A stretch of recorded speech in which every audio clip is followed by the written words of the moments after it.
Cleveland Heights, an Odyssey Sports Station. 92.3 The Fan, 2020 Sports. This 2020 is powered by Smiley One Heating, Cooling, and Plumbing and Bryant, Cleveland's premier heating and cooling service providers. Things are all tied up out in the West in the NBA playoffs as the Spurs took down the Thunder 103-82 to even their best of seven series to 2 games each last night. In the win, Victor Wembanyama put up 33 points in 31 minutes of play, punctuated by a 40-foot buzzer beater to end the first half, marking the longest field goal by a Spurs player in the playoffs since the NBA started tracking that stat in 2014. It'll be the Cavs' turn tonight as they look to avoid a sweep at the hands of the Knicks in Game 4 of the Eastern Conference Finals. New York got a decisive Game 3 win on Saturday night, taking down the Cavs 121-108. Knicks have now won 10 straight games in the postseason, and 9 of those 11 wins have been by double digits. The Cavaliers will attempt to do something that has never been done by any team in the NBA history, and that is come back from a 3-0 deficit to win a series. Tonight's Game 4 matchup tips off from Rocket Arena just after 8 o'clock. And after the Guardians' 7-game win streak was snapped by the Phillies on Saturday, the team came back in their rubber match yesterday to take the series after a 3-1 win. Parker Messick threw 5.2 scoreless innings, striking out 6 while giving up 5 hits. Travis Bazzana going 3 for 4 on the day with a solo home run in the 7th. You can now find 92.3 The Fan on YouTube. Subscribe to our YouTube channel and get the best content from our shows each and every weekday. That's 92.3 The Fan on YouTube. Headline Sports News every 20 minutes on 92.3 The Fan. From the University Hospital Sports Desk, I'm Meredith Kane. Catch Afternoon Drive with Nick Wilson and Jonathan Peterlin live on YouTube each and every weekday from 2 to 7 p.m. The Ken Carman Show with Anthony Lima. Analytically, I think we've won the I said 3 out of 3. We're 2 out of 3 in the expected. I don't know if you guys follow that. It was an expected score.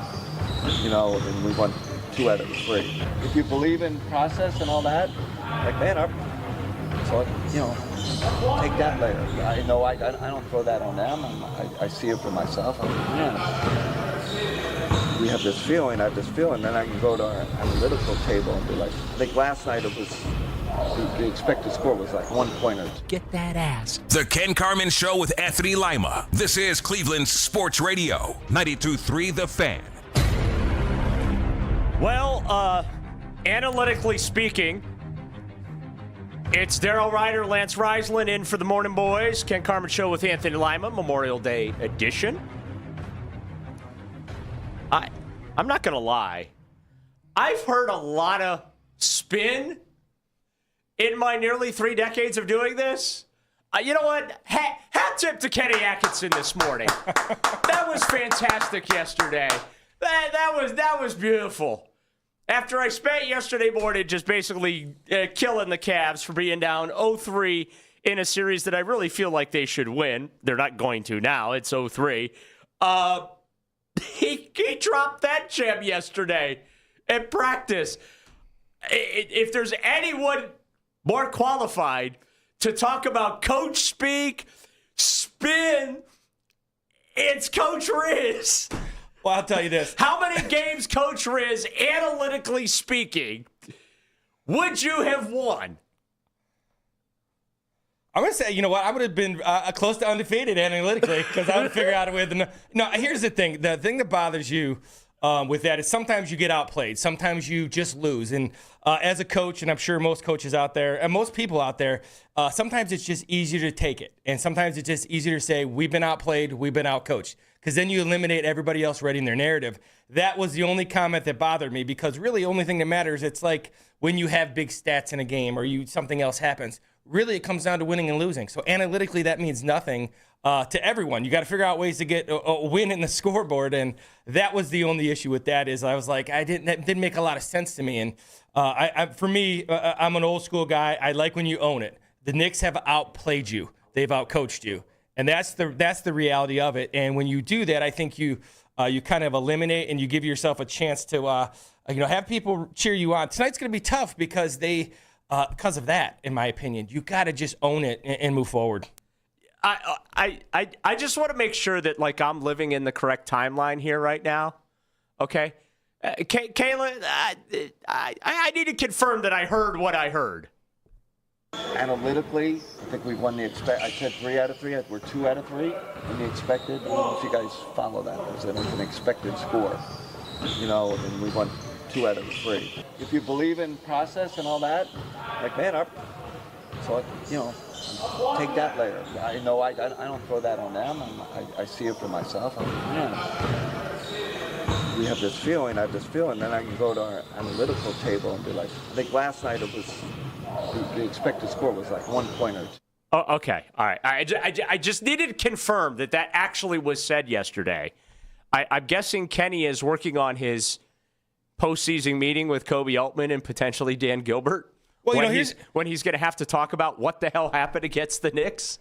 I mean, I would say this: if it's that, or is that like kind of the talk they have that allows them to not quit tonight? Because that's the next thing. It's going to be really tough. It's never happened before. You never say never. And you don't have to win 4. You have to win 1, and all that coach speak that I like.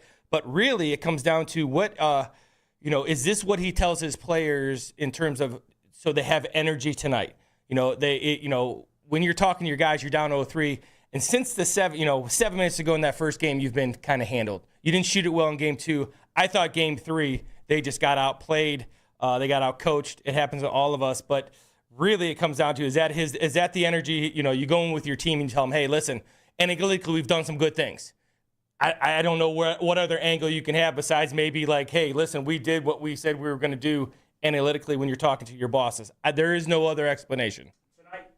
Tonight, just after 8 o'clock at Rocket Arena, Cavaliers looking to avoid the brooms. That's where we are, looking to avoid the brooms. And to your point, Coach, they did. They did gather, and I guess things were said. It was about belief. I asked them why do we believe? I had like 8 great answers. I said, well, that makes me believe more because you guys really, really believe in yourself. And they listed all different reasons. Each guy had like a different reason or two. Because I don't want me to get up there and say, hey, we got to believe. Like, it's not that. It's like, do they believe? And they do believe.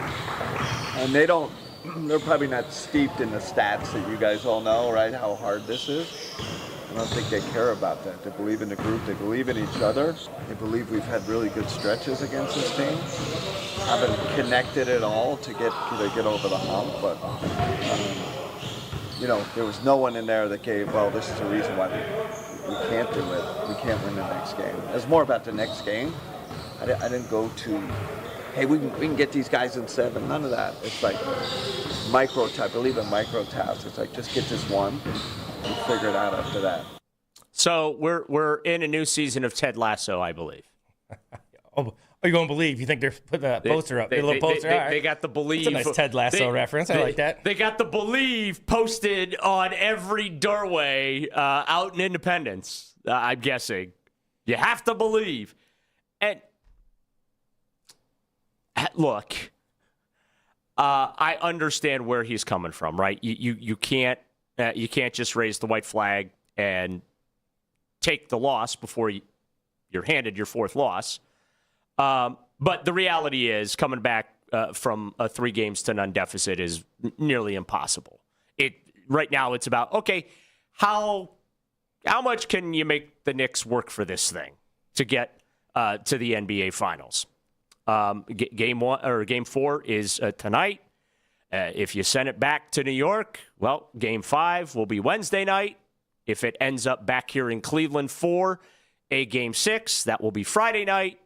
And if you're able to do the unthinkable and push this thing the distance to a Game 7, then that, of course, will be next Sunday. But to Atkinson's point, as much as I'm laughing hysterically at analytically speaking, the Cavaliers would be leading this series 2-1 based on expected score. Me, I go by the actual score. Okay, that's just me. Actual score, you blew a 22-point lead in Game 1 with 7:50 to play. You lost that one in overtime because you didn't know how to use your timeouts. By the way, watched some Spurs and Thunder last night. Seems different. Something funny happened in that game in the 4th quarter. Spurs just absolutely putting the boots to the Thunder. and Oklahoma City got it down to 18. And you're not going to believe this, Coach. The Spurs took a timeout.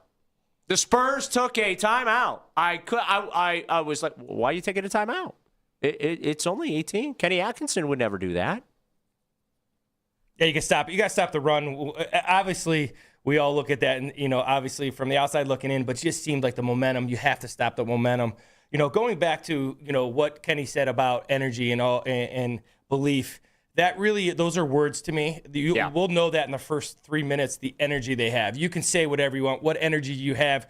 Obviously, if you look at it, if you truly like, I've always been a big believer in the next game. When people ask me what the records are going to be, I always say 1-0, and that's really not coach speak to me because that's all you can control. So hopefully they're thinking we got to win tonight. Don't worry about anything else. It's going to be tough in New York. It's hard to win 4 in a row. Great. Can you win tonight on your home floor when you've been fairly successful? That would be the first thought. But the energy has to match the words, or it's just nonsense, right? And that's, it's like setting goals. You can set all the goals on paper. Are you putting in the work in the offseason? Are you doing all the things us coaches are asking you to do, or as players, whatever it is? So that energy that you want to see early on from the Cavs will tell you if it's, just words, a bunch of words that everybody wants to hear, or do you believe that you can, it's like a 16-1 in the NCAA tournament. At some point in time, it'll happen.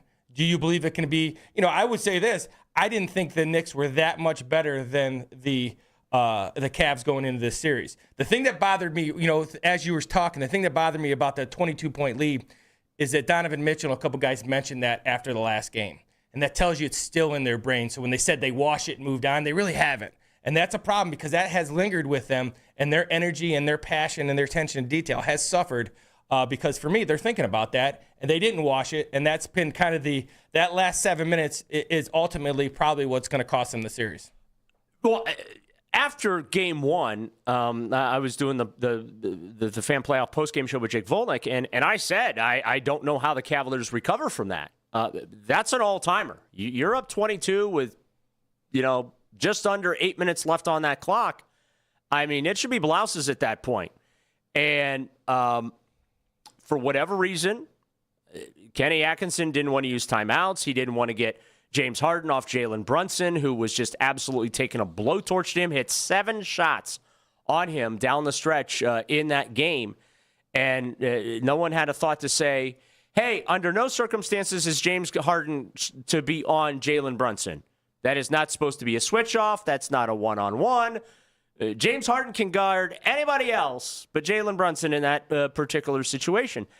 And that never happened. And the thing that frustrates me with the Cavaliers during these playoffs, and we're going to talk to Ethan Sands of Cleveland.com coming up here at 9 o'clock, is the lack of urgency. You've touched on it. I just don't feel like, considering everything that this group has been through in recent years. 4 years ago, the Knicks embarrass them in the first round. We get the Jared Allen, hey, the lights are too bright. We're too bright for us comment, right? And that led to the narrative that the Cavaliers are soft as marshmallows and, they're Charmin toilet paper and all this kind of stuff, right?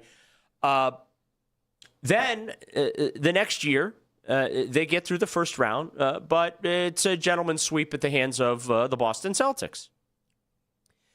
And then last year, you're gentlemanly swept again, this time by the Indiana Pacers. And then right after that series wraps up, Max Strus and others had talked about during locker cleanout how, boy, they really weren't expecting, to get punched in the mouth the way they were by the Pacers. They weren't ready for the level of intensity and things like that, right? But we're going to learn from this. And that was the message after each one of those disappointing ends in the postseason was, we're going to learn from this. This is going to drive us and motivate us and all those things, right? And I don't feel like that the Cavaliers this postseason, recognizing that, yes, they won 2 playoff series, they won 2 Game 7s. I just don't feel like that sense of urgency, that sense of desperation, that passion, that pride, that residue from all of those negative playoff experiences, right? They don't look like a team that's consumed by that is fueled by that right now. And I don't know why that is, because the only thing that's really materially different about this team is no Darius Garland. And quite frankly, during a lot of those playoff runs, there wasn't a lot of Darius Garland because he was hurt. And James Harden is in his place. And I know you got Dennis Ruiter and Keon Ellis sprinkled in here and that. But materially, Lance, this is the same group that has those wounds. And they just have not struck me as a team. And maybe I've misread the situation. And if I have, I'll own it. I have no problem admitting when I get something wrong. But the way I have perceived this, they just do not look like they are consumed with that passion from the disappointment of those previous 3 playoff runs the way they said they would be. Well, you think he would come back in game 2 after that 7 minutes, and that was, for me, should have been I don't want to say panic, that should have been the desperation time. That should have been the time they came out and got game 2. They should have came out with relentless passion and energy. When they didn't, it tells you 2 things. First of all, after hearing a couple guys speak after the last game, they didn't wash it, so it was still in their mind going into game 2. And secondly, they didn't play as if a team that had blown that huge lead. And that was the only thing for me that bothered me. They didn't look irritated. They didn't look there was no sense of urgency. There was no, panic. And, at the end of the game, kind of when you're down 4, you're trying to get a steal before you get a foul. And that sense of urgency and everybody's flying around. That's how they should have came out in that game, too, after blowing that first, that huge lead with just 7 minutes to go. That's what was disappointing to me. And now they haven't. So when you talk about toughness and all those things, that didn't really come to fruition when it came to when they needed it. So you got embarrassed by the Pacers, you got embarrassed by the Knicks, and then you come into this year. All that should have kind of hardened you when you lost that lead in 7 minutes. You should have said, all right, we've been in this before. That game 2 was the one, not win or lose, the energy. Sometimes in basketball, shots don't go down. I get that. But the passion and the energy wasn't there in game 2 where it needed to be, in my opinion. Yeah, well, game 2 to me was a playoff schedule loss. And there is something to be said for the fact that the Cavaliers have been playing every other day since the end of April. And I'm not making excuses for them because, hey, that's your job. It's tough. Yeah. I'm old enough to remember where even in the conference finals, we got extra time. But, hey, had the Cavaliers handled their business in the Toronto series, in the Detroit series, a little faster, they would have gotten a little extra time off in the subsequent series, and they would not have to be doing what they're doing now. They are basically paying the price right now from a fatigue standpoint, if you will, not handling their business. Well, they've not handled their business. They're down 0-3. Can they get back in this thing? How optimistic are you? 216-474-0092. Analytically speaking, I would love to know where you are this morning, Cavalier fans, as the Knicks are bringing brooms to Rocket Arena tonight. It's Daryl Ruiter, Lance Reisland in for Ken Carman and Anthony Lima at the Ken Carman Show with Anthony Lima right here. Memorial Day edition on The Fan.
African Hope's deepest.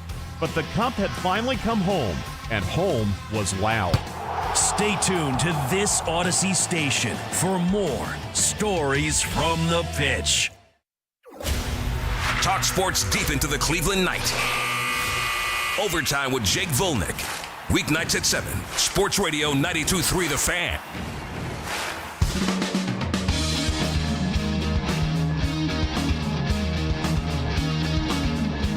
Ken Carman Show with Anthony Lima. It's Daryl Ruiter, Lance Reisland filling in for the boys. We'll be back tomorrow, Memorial Day. Take a moment, whether you're out with family and friends today, picnics, get-togethers, whatever. Just take a moment to realize and remember why we have this holiday and the sacrifices that men and women have made over the decades and the last 250 years to allow us to sit here and make fun of Kenny Atkinson. Absolutely. Talk sports. Shoot the breeze. Yeah, shoot the breeze. I mean, it's so thankful and appreciate all those people. Their service is amazing, and thank you so much. Kenny Atkinson was on one yesterday. A little bit of a heater out there in Independence. He really was. And look, you know what? I make fun of it because I can't help myself. But also at the same time, to be fair to Kenny, like, what's he supposed to say at this point, right? I mean, they have they've blown it in a lot of respects. They have found themselves in what I believe to be an untenable situation. I don't think they're coming back to win the series. And you know what? I hope that they take that little 2-second clip and they do what the Browns did years and years ago when I went on our sister station and said there was no way they were beating the Pittsburgh Steelers in the playoffs because, well, they hadn't won a game in Pittsburgh since, I think, the Bush administration. And the Browns went and put the boots to the Steelers. And I got a few I told you so texts from some folks. And so, look, if the Cavaliers need to take a 3-second clip of me saying they have no chance to win this series and they need to play that in their team meeting this morning or this evening, and if I can help motivate them in any way to turn this into something that resembles a competitive series and maybe come back and do what just doesn't happen, and that's come back from 0-3, win the next 4 games, then you know what? You're welcome, Cleveland. I am here for you, Cavs fan. I'm willing to take that hit for you, Cavs fan. Let me ask you a question. If say they go out there and Kenny says those things, does that make it easier on him if he says, listen, I've messed up, we haven't played well, I should have called a timeout or whatever it is? Do you think it's easier for him, or is it better to take this route? Like, what would make us as like people who analyze that stuff and the fans? What would have made what could he have said to make this? Because I thought yesterday was the first kind of day I was like, I didn't really. He turned me off yesterday a little bit, not owning it. Owning it helped him. Would that have helped? Yes. Okay. Because you diffuse it all. Yeah, you right. That's how I've always looked at it. They were better. I was like, they were better. They outplayed us. They outcoached us. Then you're done. Well, Donovan Mitchell after Saturday night's game acknowledged that they blew it. Yeah. In game 1, while also simultaneously saying nothing we can do about it. So, yeah, if you own it. Just easier. It is easier because that's how you diffuse the criticism. And that's something that I do just in my own life. If I make a mistake and, I'm in a fight with someone or a disagreement with someone, right? And if I've made the mistake, I own it. And I have found in my life, instead of trying to avoid it, because in a lot of respects, I know this shock people, but like, in a lot of respects in my life, I can be very passive-aggressive. I don't like fighting with people. I don't like argument. I don't like animosity and yelling and screaming. I know, shocking. I don't like yelling and screaming while I yell and scream. But yeah, it never makes me feel good to be in those situations. And I have just learned over the course of my life as a man to hold myself accountable.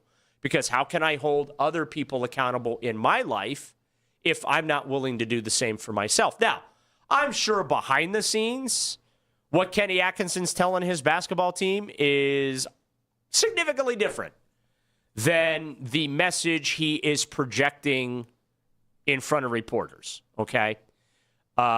We talked about this yesterday.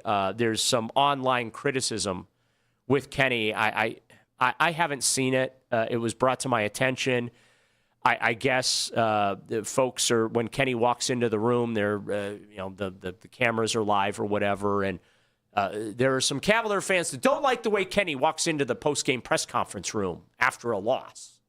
Apparently, they feel he's just too happy, which I as someone who's often in that room, I'm going to disagree with that. And just basically, Kenny's a good guy, okay? He's very cordial with the folks that cover the team on a daily basis. He's very respectful to them.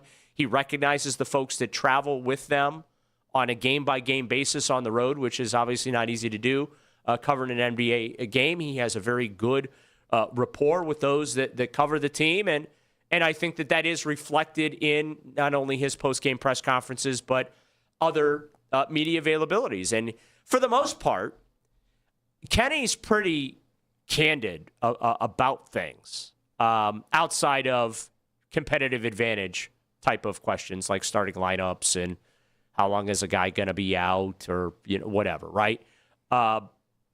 He in some respects reminds me a little bit of Todd Monken with his candor. I mean, Todd Monken is a breath of fresh air right now. I mean, it's funny when we were out there on Wednesday and we're asking him questions, and he's you can't get the question out of your mouth, and he's jumping in with a response right away. And his answers are thoughtful. He tells you what's on in his mind, whether you like it, don't like it, agree with it, disagree with it. Kenny Atkinson is like that in many respects. So I don't know how you can soften the reality that the Cavaliers find themselves in tonight, being down 0-3, in a series in which they, for the first 3 quarters of the series, were just absolutely taking a hammer to the Knicks. And I picked the Cavs to win the series in 6. Obviously, that's not happening now. But I felt this was a very winnable series for them. I respect the Knicks. I respect this heater that they're on. Now they've won 10 straight postseason games. They're doing what LeBron James used to do with the Cavaliers, okay, as far as rolling off postseason wins. Karl Anthony Towns, Bridges, Josh Hart, obviously Jalen Brunson. Like, it's a good basketball team. Not taking anything away from them. But going into tonight's game, I just don't have this feeling where, like, the Knicks have just absolutely clobbered the Cavs. I don't have that feeling. And I think that's what frustrates me. I feel like the Cavs have done more to beat themselves than the Knicks have to beat them.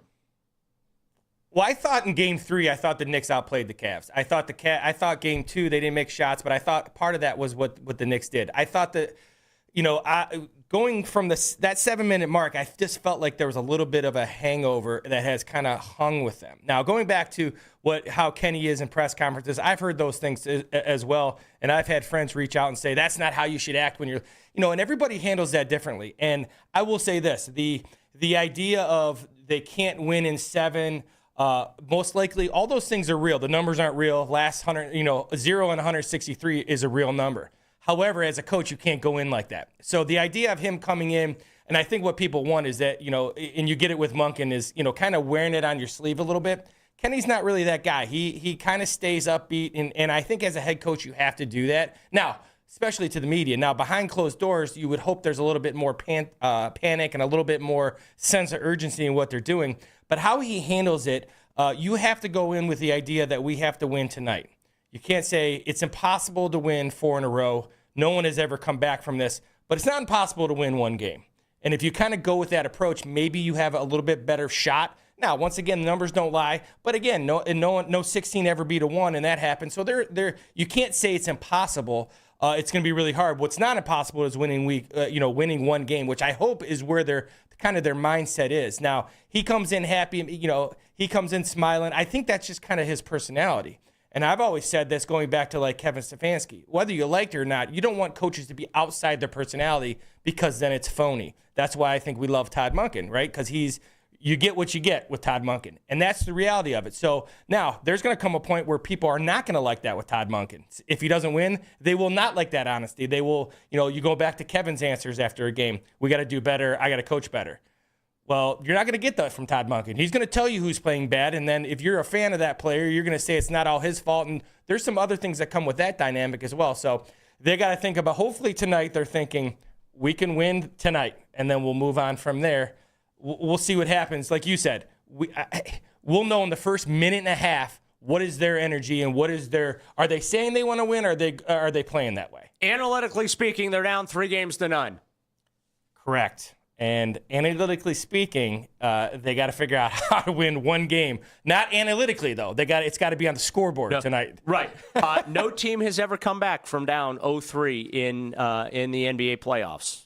Maybe the Cavs can make history. It has happened. It has happened in the NHL, but it's never in the Stanley Cup playoffs. But it has never happened in the NBA playoffs. Then again, in 2016, no one had come back from 3-1 down in the NBA finals. What's the bigger upset? That 3-1 against that? What would be more shocking before it started? That 3-1 comeback with the Golden State Warriors, or this one? Oh, the 3-1 Warriors. I agree. Sorry, I was for sure. You know me. I'm usually on like, let's win one game at a time. I was like, no way with this crew. The odds are not in their favor.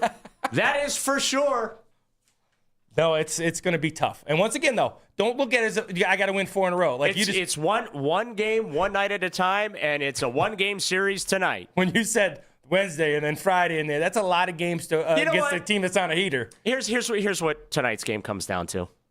Would they like to book another trip to New York? That's what it comes down to. 216-474-0092. It's the Ken Carman Show with Anthony Lima. The boys are out for Memorial Day. Daryl, Ruiter, Lance Reisland with you until 10 right here on The Fan.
92.3 The Fan Hotline, powered by Wise Hard Right.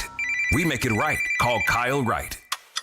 Count down the hours until tip-off with us, Baskin and Phelps. Weekday mornings starting at 10. Cleveland's Sports Radio, 92.3 The Fan. We did it to ourselves. We did it to ourselves. So we can't be mad now. One game at a time. Let's get Monday and go from there. I think that's how you own it.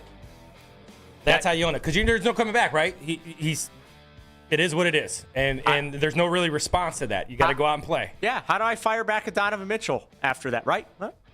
I mean, and that's what we were talking about, Lance. It's Lance Reisland, Daryl Ruiter, in for the Ken Carman Show. Anthony Lyman, the boys will be back tomorrow, Memorial Day. Again, just take a moment today to reflect on why, if you have the day off, that you do have the day off. A lot of men and women over the decades and the life of this country have sacrificed their lives so that we can sit here and do what we are doing this morning, and that is making fun of Kenny Atkinson because, analytically speaking, he told us yesterday that by expected scores, they're up 2-1. But the reality is, which is where I like to live, they are 0-3. And a big part of that is they are searching for reasons to believe because no team has ever come back from 0-3 in the NBA playoffs. Now, there have been teams that have come back to force a Game 7. Most recently, the Boston Celtics in the Eastern Conference Finals in 2023. I think they lost to Miami. But it does not happen often. I want to say the Jazz and Nuggets in the 90s, I think, was a similar situation where it got to a Game 7. But once you get to again, you're on the. It's like the treadmill is put on high and it's as steep as it goes. That's what the Cavaliers are going to have to do in this series. But it really doesn't matter if they don't win tonight. If they lose tonight, tomorrow's locker cleanout day. They go into the offseason with a lot of questions that need to be asked about this group. I don't know that they can run this thing back because you're now 4 postseasons in. And I'll ask you, 216-474-0092. Like, is this the peak for this iteration of the Cavaliers? Like, let's not downplay. They're in the conference finals, okay? They won 2 playoff series. They did win 2 Game 7s. One of those Game 7s was won on the road after they completely laid an egg, and it felt like they were left for dead in the conference semifinals on their home floor against the Pistons. So I want to be fair. I want to be measured. But at the same time, I'm still really grumpy that tonight is an elimination game for them, considering the investment in the roster, considering the talent that I believe that they have. I don't think Kenny Atkinson's gotten the most out of these guys. Like, I feel like Evan Mobley should be averaging 30 points a game in this series. I feel Jarrett Allen should be averaging over 20 points in this series. It's like they start with the bigs, and they get the ball rolling, and then James Harden and Donovan Mitchell decide, oh, okay, no more for you. No soup for you. That's it. We're just going to run it the rest of the way. And unfortunately, that backcourt, and even Saturday night, Cavs had 17 turnovers. Your $100 million backcourt had 11 of them.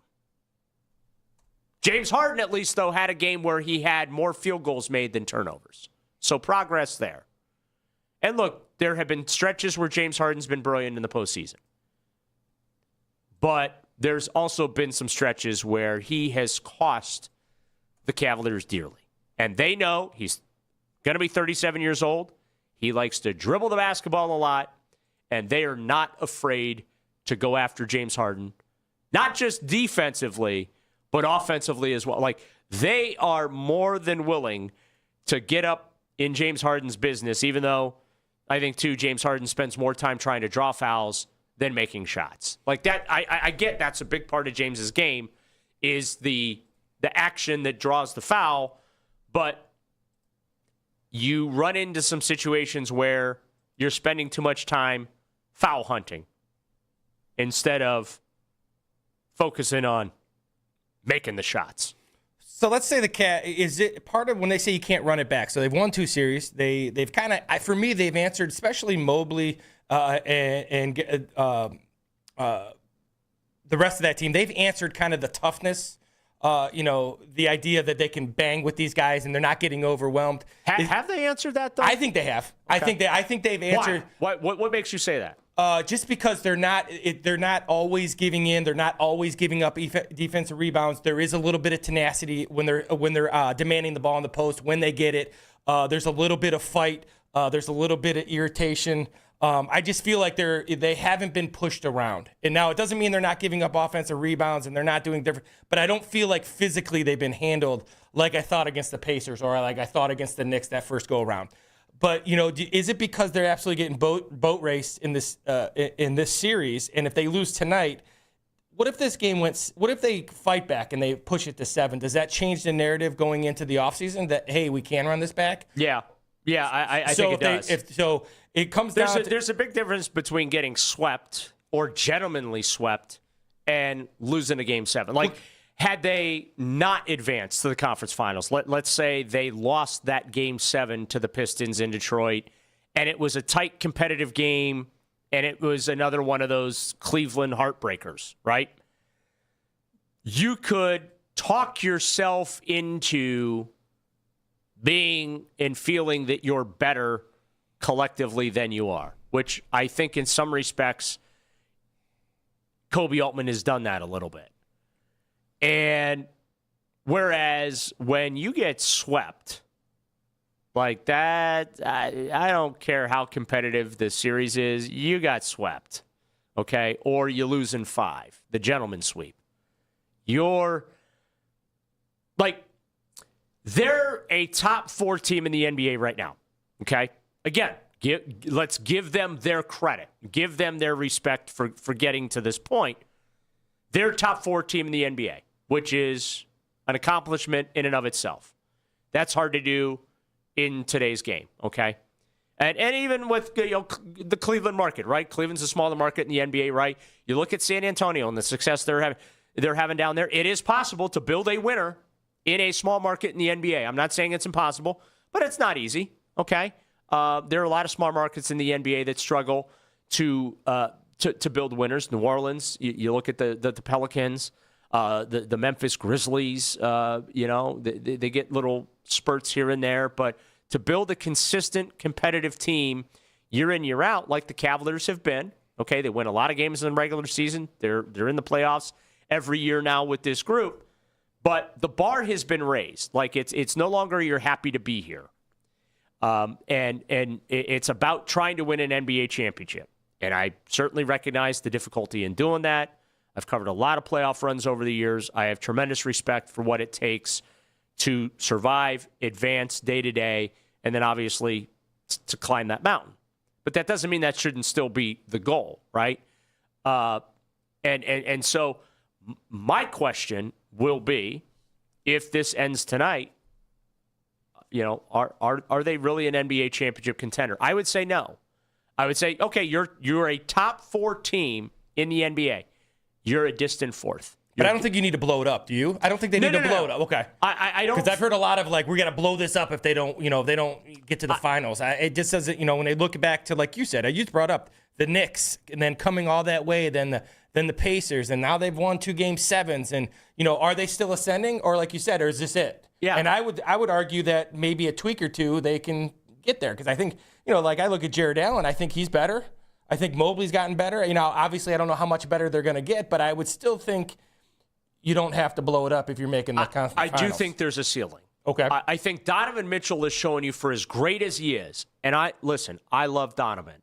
I have tremendous respect for him. I love the fact that he has embraced being a Cav, being in Cleveland. Love all that, okay? But I do feel like there is a ceiling with him. There's only so much he can do. Okay, and they have a big financial decision that they have to make with him. James Harden's not getting any younger, and there's the thing out there. There's a wink, wink, nudge, nudge of, hey, he's going to opt out so he can then sign a 2-year contract. And I don't know that I want to see James Harden here in 2 years. I don't know that what he has contributed so far, and I want to acknowledge he has made contributions, but he's also been part of the problem. I don't know that that's worth that type of a financial commitment. Is it for you as a Cavs fan? If they lose tonight, should they blow it up? Do you want to see drastic change? Do they need to make drastic change? 216-474-0092. It's Daryl Ruiter, Lance Reisland in for Ken Carman and Anthony Lima. It's the Ken Carman Show with Anthony Lima, Memorial Day edition, right here on The Fan. This is an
Baseball, basketball, and the Browns. It's why you need the afternoon drive. Weekdays starting at 2. I think just like the players, you do a review of yourself, after every game. What could I have done better? Substitution patterns, time, all of it. You can't spend too much time on it. And I think off season you do a deep dive on yourself. Oh, there's going to be a deep dive tomorrow morning, I'm sure. That's assuming this is the end of the road for the Cavaliers. Yeah, I'm not really big on that answer. And once again, I try to be as honest as I can, coming kind of a coach's perspective at a very low level. You never talk about offseason. You never talk about exit plans. You never talk about analyzing what you did right or wrong. Everything should be what we're doing tonight at 8 o'clock. For me, everything is how do we win tonight? Relentless on what we're doing tonight. Nothing about, and I don't care who asked me what. That's what would be my focus. That's throwing up the white flag a little bit, in my opinion. Well, I think the white flag went up in overtime in game one. I think that was blouses for this series. I said it on the Fan Playoff postgame show with Jake Volnick that I did not know how they were going to recover from that. It reminded me of game one of the 2018 finals, the J.R. Smith thing. Remember the photo of LeBron? The rebound and taking it all out. He had the expression on his face of, what on earth are you doing? And by the way, that is the PG version of the expression that was on LeBron's face. That is the FCC-approved version of the expression that was on LeBron's face when it came to J.R. Smith. That was like with J.R. You took the good with the bad with J.R. That's how she went. But man, I'll tell you what, and we almost got the bang call from Sam Merrill's shot. It was almost in that shot. They almost made the call. That's how close that was. Mike Breen had to stop the bang, mid-bang. I know. So that's how close it was. You look at that shot, it was in. If you slow it down, it's in the rim and it comes back out. We had a premature bang from Mike Breen. Rarely happens. But yeah. That's how close. That's how.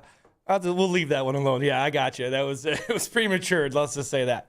The Cavaliers are down 0-3. No team in NBA history's come back from that. Where they go from here is for me the big question. I think trying to figure out how they're going to get out of this hole is just wasted air at this point, because I don't think it's going to happen. I think that their fate is sealed. It's just a matter, okay, is it going to be tonight? Or are they going to make us wait until Wednesday night? Are we going to have to work Friday night? So for me, I find myself looking at the big picture now, because I just, what do the Cavs have to do to win tonight? 216-474-99. I think it starts with scoring more points than the other team. That's just me. Analytically? Analytically speaking, more points on the scoreboard would help the Cavaliers win a basketball game. See fight, right? For me, I just want to. I'm your big picture person. I'm a short, right now person. Just fight that, because I think that leads to your big picture. That leads for a chance to win tonight. They got to come out and have great energy. No, because the question that they have to ask themselves, is we got to the top four, but there is a clear separation in our team from New York, San Antonio, and Oklahoma City. Okay? How do we get to where those three teams are? And ultimately, the two that will be left standing, which will be the Knicks and either San Antonio or the Thunder. The Thunder have won, or the defending champions. They have a Larry O'Brien trophy in the case. They're trying to go back-to-back. San Antonio's one of the youngest teams in the NBA. They have rebuilt that thing in the blink of an eye around Wemby. And they're going to be a force to be reckoned with out west for years to come. Both the Thunder and the Spurs. This has been a fun series to watch. I know last night, Is there anything out there that they can do, in your opinion, right now? When you watched that game last night and you watched this series 2-2, is there anything, even Giannis, is there anything they can do besides, like, I would think chemistry would give you a better chance of going out and get somebody against those two teams. I really think chemistry with this talent they have would give them a better shot. When you watch those games, it's different, in my opinion. The problem with the Cavaliers, I maintain this, and we're going to talk to Ethan Sands of Cleveland.com coming up at 9 o'clock to preview Game 4 and then also look at the big picture because I think that's just where we're at. I wish we weren't at this point, but here we are, so it is what it is. For me, and it was one. It was a moment of weakness for me on social media. This was a couple series. I think it was in Toronto. Evan Mobley was having a tough night, and it was a tough stretch for him. And I'm just like, you know what? I'd trade Mobley for Giannis tomorrow. And you know, I'm not patient anymore, and maybe that's unfair of me, and I will acknowledge that. I'm not patient anymore. Time is fleeting. Again, with the trade that you made for James Harden, there's no time like the present. Mobley's in year 6 too, by the way. You always talk about Mobley's going to be in year 6 next year. Right. It's time to turn the corner for sure. I just feel like this team, kind of like their branding, has an identity crisis. Like, who are you as a team? What are you as a team? What style are you as a team? Okay? The fact that we're in Game 4 of the Eastern Conference Finals, and that is a question I can't answer. Is it Donovan Mitchell's team? Is it James Harden's team? Is it Evan Mobley's team? I mean, going into the season, like we had heard, hey, this has to be Evan Mobley's team. He has to be our best player. Okay? And that came from Donovan. Those are Donovan's words. Okay? So I don't know what their identity is. They have an identity crisis in some respects. And they've had it for a little while. This isn't just a this year thing, in my view, that has popped up. And I'm sure the Cavaliers would vehemently disagree. And Kobe Altman would probably vehemently disagree with me, and that's fine. But yeah, I don't know what their identity is in how they want to play. I know they want to shoot a ton of threes because that's what they do in the NBA. I get frustrated when I see a game like Saturday night where the three ball is not falling. Basically, the three ball is not falling for the Cavaliers in this series, by the way, since the fourth quarter of Game 1. They went ice cold in the fourth quarter of Game 1, remained ice cold in overtime, didn't fall in Game 2, certainly didn't fall in Game 3. They've had lots of good looks, too. Yes. They've had lots of good looks. Well, their process, They've had lots of good looks. Though. Analytically speaking, their process has been on point. They have been, and look, I say that sarcastically, but to be fair, yes, they've been good looks. Shots aren't going down. But this is what frustrates me about the NBA, is when the shots aren't going down from the perimeter. Why don't you pivot and just absolutely feed the bigs? And just, you know what? Perimeter shots aren't going down. We're going to still spray it out to keep the floor spread out. But we're going to go to town inside. We're going to get the mid-range game going, okay? I hate the foot on the line two-pointers or just inside the three-point line two-point. I hate those. But the mid-range, love those. Love getting to the rim, okay? But I struggle with the process. I struggle with hearing about how good the process is. By the way, this Cavaliers segment brought to you by Surfside Hard Iced Tea, and always remember to enjoy responsibly. But that's where I struggle with this team. Like, I don't know what their identity is. I know they have great players, and that's what frustrates me. The collection of talent that they have is really, really good. This is not, for me, I don't think they have a talent deficiency problem. I think they have an attention to detail problem. I think that they have a fatigue problem right now. And I think that they're caught between, is this the James Harden, Donovan Mitchell show, or should this be the Evan Mobley experience? Well, you just talked me into why I wouldn't blow it up, Daryl, because I look at that because there is talent on this team. And if you go out and get another player then there's this whole chemistry thing you got to keep. And this chemistry thing that, as a coach, you look at it and go, all right, I have got to get these guys to play together. Because what I see out in the West, what you have to do with Wemby, you're going to have to throw big bodies at him. Cavs have some big bodies to throw at him. There's some things that they match up with. So I don't know if there's another. If you go out and get Giannis, if you go out and make these trades, if you go out and you blow the thing up right now, I don't know if I don't care who you bring in. You might have a better chance with chemistry and take not running it necessarily back. I think you always have to tweak and get better. But I don't know. That West is so different right now compared to the East. And we'll know more in the finals, obviously, but I don't know. I think the idea of taking the talent you were just talking about and figuring out what you got to do to figure out, to make sure that they're maximizing it is going to give you more. Now, if you got a chance to go get Giannis, maybe that's something you do because he's an elite player. But I'm not sure even Giannis gets you over what they're doing in the West. Evan Mobley shot 6 3-pointers Saturday night. I don't know a world where that should happen. I'm old school, so I'm with you. I think it's great that he can do it. But he's a monster inside. He was 9 of 12. If you take the one, analytically speaking, you take away the 1 for 6, Evan Mobley was 9 of 12 from the field. Okay? 21 points, 9 of 12, 24 points. Why on earth, and he only shot 4 free throws as well. Why on earth are we so focused on Evan Mobley shooting 3-pointers? I think, too, that's I think that's actually messed with Evan a little bit.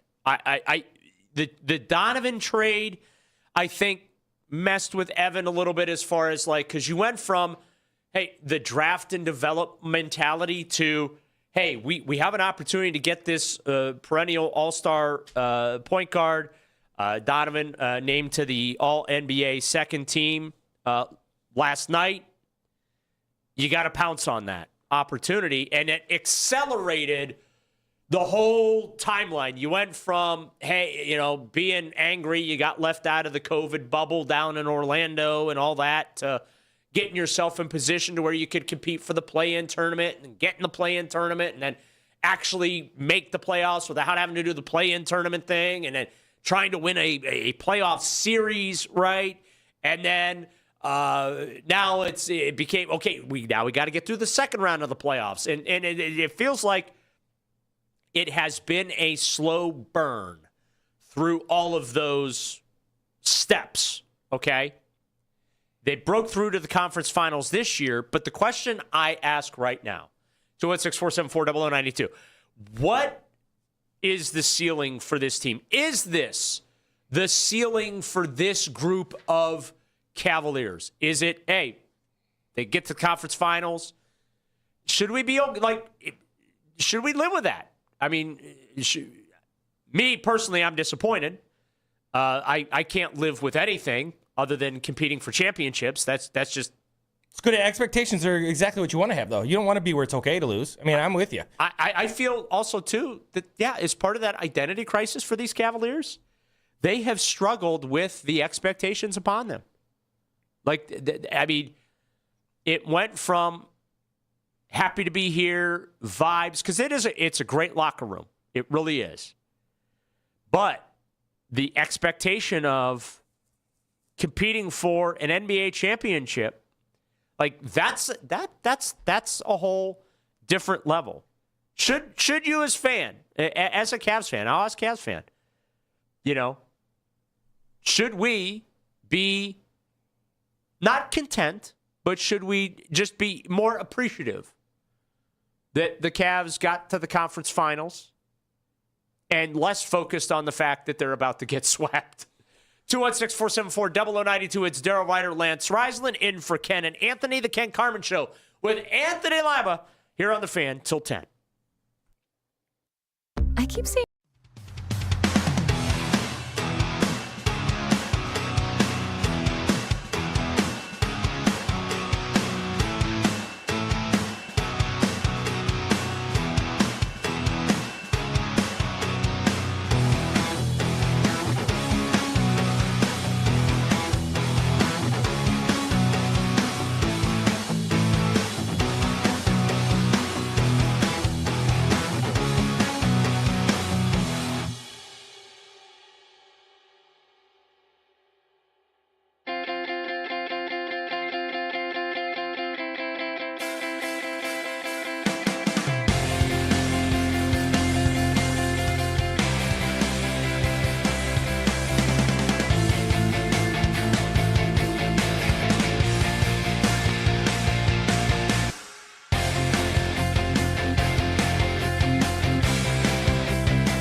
this is not normal, like going to the conference finals. You know, when you're a first-year coach, it's not. So you really got to appreciate we have this window of opportunity with this group, and I take that burden super seriously. And for my own ambition, right? Like, heck, I want to take this group to the next level. So sure, I think there's added responsibility when you have a talented team like this. Well, the next level for the Cavaliers is the NBA Finals. That's the reality, and winning an NBA championship, which is not a bad spot to be in. Good morning, it's Daryl Ruiter, it's Lance Reisland. We're in for Ken and Anthony, Ken Carman Show with Anthony Lima, with you till 10 here on this Memorial Day. Contemplating where the Cavaliers are organizationally now that they're 0-3. Their fate is sealed. Obviously, it's not over till it's over. I'm anticipating Cavs fan will be loud and raucous at Rocket Arena tonight. As this thing will tip off probably, I'm guessing, around 8:10, 8:15-ish. It's one of the many things I love about the NBA these days is they say it's an 8 o'clock tip-off, but it doesn't tip off until 8, Yeah, the NFL, like, they tell you, kickoff is at 1:03. It's 1:03. It's 1:03. It's 1:03. Or if it's a 4:25 kickoff, it is a 4:25 kickoff. But I'm anticipating a fun atmosphere at Rocket Arena tonight for the Cavs. And then, obviously, hopefully, we don't have another Knicks takeover like we did Saturday night. Well, there's a level, if you listen to the clip that was played, there's a level of satisfaction there that I'm not really happy with Kenny Atkinson. There's a level of the white flag that, it doesn't mean you can't feel that way, but there's a level of, like... He's resigned to the fate. Yeah, and you should, and that's something, like, the things we're talking about are things you talk about on the exit interviews, the things you talk about going into next year. You go into next year, if you're going to tweak it a little bit, you go... Listen, what we did 4 years ago, we got boat raced by the Knicks, and then we struggled with the Pacers. And the last year, we got to the conference finals, and the Knicks did this to us. Now those are things you celebrate and talk about after the fact. I'm not real big on that. Once again, I'm not saying it affects their preparation or anything like that, but there's got to be being a little bit older, there's got to be a level of desperation that you haven't given in yet. And that clip kind of gives you the, where I'm like, oh, all right, you're okay with being where you're at. And satisfaction is the worst word. You want people to be mad about that like me and you we're talking about, like, it's not good enough. That's how you want them to be, whether they feel there or not. That's how you want them to be. Larry's in Elyria. Good morning, Larry. You're first up on the fan. How you doing, bud? Morning, Daryl. Coach, how you guys doing? Good morning. Yeah, I'm seeing where we're trying to go with this, you guys. And what really think about it, too, the series, during the regular season last game, we played the Knicks to you guys at home. Do you remember that? We were up by, 20 points, 17 points. And since then, there's almost a 4-game losing streak. It's come from behind the victory of the Knicks. You see how it just carried on to us. Yeah, I don't know if there's a psychological thing there because I go back to the 4-year the timeline from 4 years ago where both the Cavs and the Knicks, they were up-and-coming teams within the conference. The Knicks really embarrassed the Cavs in that series. We had the Jared Allen bright lights comment that has really kind of hovered over this team and set the narrative in the subsequent years about, the Cavs are marshmallow soft, they're Charmin soft, those type of things. And I don't know. Lance disagrees with me. I don't even with them winning the 2 Game 7s, I don't know that the Cavaliers have completely shaken that narrative just yet. I think the only way they're going to shake it is if they get to the NBA Finals and even maybe win an NBA championship, right? Then they can say, to all of us, we were dead wrong. But until they do that, I don't know if they can. Well, I want to talk about the future of Cavs. Give me a time here, Daryl. Yeah, real quick, what you got? Okay, right now we got the 29th pick coming up. That's it. Yeah. And all of a sudden we can get we'll be swapping picks, basically with Charlotte, I think it is. I've got the other team will be swapping with, I think, Utah, unless they gave their picks up already until 2030. If you make the deal right now you mentioned for Giannis, Daryl, that's correct. All of a sudden now with the injuries issues he's had because they had shut him down, right, during the season. Then all of a sudden you trade Evan for him. He'll need an extension when he comes here. Yep. Right, because his contract will be gone, correct? And all of a sudden now you're talking basically even with Donovan, his contract, which he will not accept. He'll probably take the player option, $53 million. He got to decline the extension, wait following year, so that'd be up to $375 million, correct? Yeah, that gets him into that supermax level. Right. Then all of a sudden you're going to do James Harden, also resign him to an extension 2 years, which you mentioned too. I'm so enthusiastic about that idea. Well, where I'm going with Daryl, you're $200-something thousand underneath, and they're red right now in the second apron, okay? But once you make those deals, and you're talking even Jared's contract going up also to $30 million here after this year. So you got Mr. Gilbert and Kobe has a decision to make. Ain't my money. Right, but what I'm trying to go with, Daryl, what I'm trying to say is now, you go for it all, which could be way over that second apron, or all of a sudden, the moves you got to make. It's going to be a hard decision, man. But I think what's killing us, too, you guys, a lot is that three hole. Right now, we're not getting no scoring whatsoever. Yeah. And the defensive guard playing, I hate to say it, we got a great group of people. Dean Wade has replaced Isaac Okoro, basically, and thanks for calling. It's like if you can get a point out of Dean Wade, that's gravy, right? He's out there for defense. He's playing bench minutes as a starter. But ain't my money. That's the great thing about Dan Gilbert is he has never been shy about spending money so long as it can help the Cavaliers either today or tomorrow. Whether it's been a rebuild, when they've gone into rebuild mode, he's never been shy about spending money to help them rebuild and get the assets they need to rebuild. He's never been shy about paying luxury tax money. He's going to pay the second apron tax this year. When it's all said and done, payroll, taxes, apron, all that kind of stuff, he's going to spend close to $400 million on this basketball team. And that's a question he has to ask himself as the owner. How satisfied are you with the results of this season? You did get to the conference finals. But right now, you're staring down the barrel of a potential sweep. And I don't know, does winning 1 or 2 games in this series and stretching it to 5, maybe 6, does that ease the pain of what has transpired at all? No, for me, it really, at this point in time, you look at those numbers, 0 and 163. So the chances of winning this series are not great. Let's be honest with that. That's up front. That's reality. However, the energy and how they approach this game and how they approach every game if they happen to win tonight kind of tells me where they're at. When I look at Strus, Merrill, Schroeder, Wade, Tyson, Ellis, that for me is where you tweak it if things don't work out. Because those guys, you can see when you get to the playoffs and things get really tight, being able to make a key shot, being able to shut down a guy, get a stop, things like that. Those things tie into it. The stars seem to kind of show up in the fourth quarter, but to get to that point, the role players have to be better. And if you look at the shots that they've had, they've missed some shots that those guys usually make.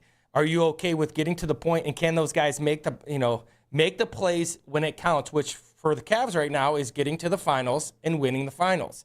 And having expectations is good. And like you said, that's a lot of money being spent on is Eastern Conference Finals good enough for you?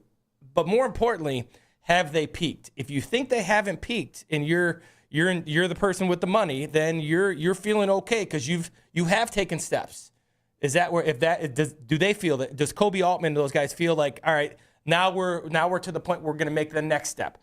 Hearing Kenny Atkinson speak, it sounds like that's where they think they are. They've taken the next step. Now next year they take one more step. I don't know if it works like that, but that's the vibe I get when I hear them talk. There are a lot of teams that make the conference finals and they don't return to the conference finals after losing them. Happens all the time. But yeah, you can make shots because you're right. Next year's not promised or guaranteed. And James Harden's not getting any younger. And he's already dribbling balls off his feet and knees and everything else. I think Evan Mobley should be the centerpiece in the future of this franchise going forward. trading him for Giannis will certainly set the NBA world on fire. You'll get all the headlines. You'll sell some jerseys in that. And Giannis is a great player. Great player. But the recent injury history concerns me. Evan's younger. This is a young man's game right now in the NBA. You look at Oklahoma City. You look at the Spurs. Yeah, to a degree, the Knicks. Okay.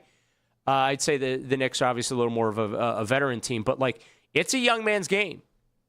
And even with talking about if LeBron comes back for a retirement tour with the Cavaliers, I don't know. LeBron is the greatest of this generation, but he's also in his 40s. Does having a 40-year-old LeBron James and a 37-year-old James Harden, are those really your missing pieces to win an NBA championship in a young man's run-and-gun game? Because when you talk about load management, one of the reasons why load management is a thing in the NBA, analytically speaking, is the data, the scientific data, shows that today's players have to exert more energy as far as up and down the floor, guarding. You have to guard the perimeter. You have to be able to go inside and guard. They have to expend more energy because the roles are a little more expansive and diverse. Again, Evan Mobley was asked to shoot 6 3-pointers the other night, right? So let me ask you, 7 feet tall. Let me ask you a question. Would you, hypothetically, let's say, obviously, always building. I go back to LeBron when he left and how much of a struggle. Let's say they traded Giannis for, Mobley and Giannis, and they go, LeBron comes back and Harden signs and Mitchell, and they win one ring. But after that one ring, it's a complete rebuild. Would you be in for that to get in? Okay. That's kind of where that's the thought process. Worth it. I hate to go Florida Marlins here, but that's what they did. The Florida Marlins have won 2 World Series. We obviously know the first one they won, but they won 2 World Series with that model where they slapped a team together, won it all, and then blew it up. Now, so and this is the challenge for the Cavs, not just from a financial standpoint, but from a roster building standpoint now, and that's why I'm asking the question, is this the ceiling for this team? Have they reached their full potential? I don't think they have. Honestly, I don't. And that's why I'm so angry about them being down 0-3 in this series. Because I do believe in them. I do believe that they're the better team and have more talent than the Knicks. But guess what? Right now, the Knicks are playing better as a team. They have the best player on the floor, too. And they have Brunson's been the best player on the floor. Yeah. Without question. Yeah. So, and that actually kind of bothers me a little bit.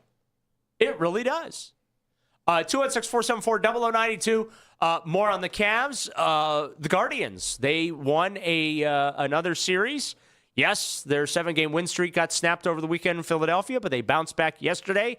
We got another Bazana bomb. Everybody's really excited about him. The Guardian Way. I don't know. Could the Guardian Way maybe help the Cavaliers a little bit? We'll get into that next. It's Daryl Ruiter, Lance Reisland, in for Ken Carman and Anthony Lima. Ken Carman Show with Anthony Lima here till 10 on The Fan.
most of those 11 on 11 reps.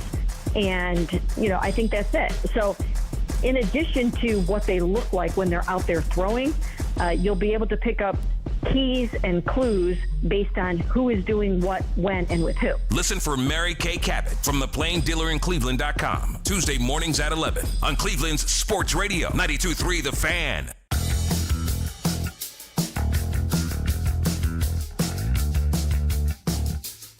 Back with you on the Fans. Ken Carman Show with Anthony Lima. Memorial Day edition. Daryl Ruiter, Lance Reisland filling in. The boys will be back tomorrow. Obviously, the Cavaliers, the big story. Donovan Mitchell, by the way, congratulations to him.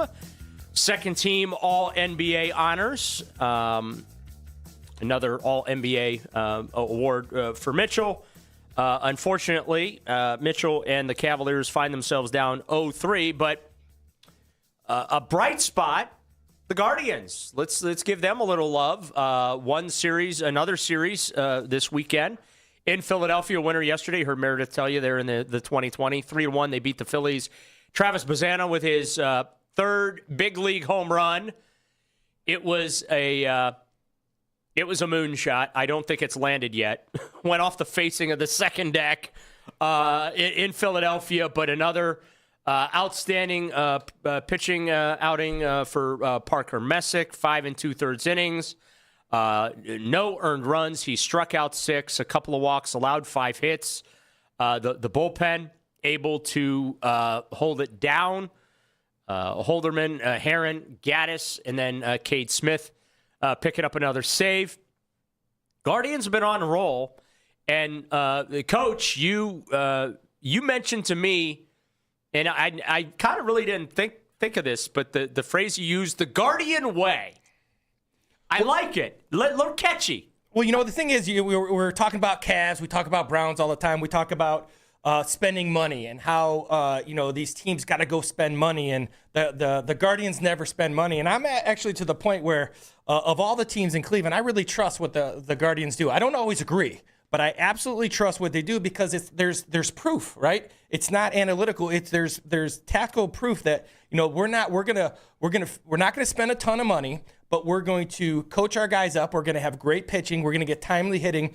Then we're gonna get guys like DeLauder and Rocchio and Martinez and Schneemann and Manzardo and Hoskins. We'll make a trade here. Then you got Bazzana coming up, and he's kind of turned the corner. And I was talking about this with Spencer, and should they go out and spend big money on DeLauder and Bazzana right now? And I was thinking to myself, and I actually said no. And the reason why is because that's not how they've done it. And whether I like it or not, when they make a trade or when they bring people up or when they develop people, once again, it's one of those things for me, it's the trust level is there. As a fan, as a guy who analyzes it now, tries to look at it, tries to talk about it on the radio and different things, I really trust how they do it, and I don't want them to be. Now I don't want them to be. They go spend big money, and I don't want them to, make a big splash and get rid of prospects because they've proven that they can develop these guys. And whether we like it or not, when they get to a certain point and they leave because they want more money, okay.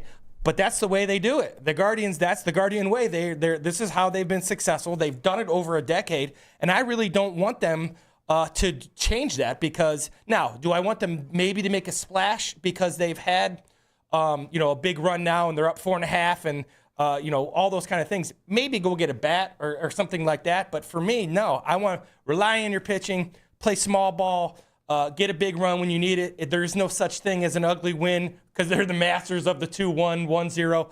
I'm all in on these guys. I like the way they do it. I don't want them to change. And when people say, I hope they spend money at the trade line, I don't. And if they do make it, I trust what they would do because I think they have a plan and they stick to it. And it's gotten to the point where maybe they need a bat or maybe they need something, just a little nudge at the trade deadline, but nothing to kind of ruin what they do. And their idea of developmental guy, we're going to develop our guys, we're going to get the most out of them. And then if they get to a point where they outprice us up, great. We got a guy behind him that we've been doing the same thing with for 4 or 5 years, and we're going to bring him up, and he's going to deliver too. So I'm with the Guardians. I like the Guardian way. I like the way they do it, and I hope they don't change it, for anything more than they have a plan to go get go get a bat or something. But I love the Guardians, and what they're doing continuously works year in and year out. Yeah, it's not often pretty, but it's effective. They have been reliant on the development of pitching for the last, I'd probably say 2 decades. Yeah.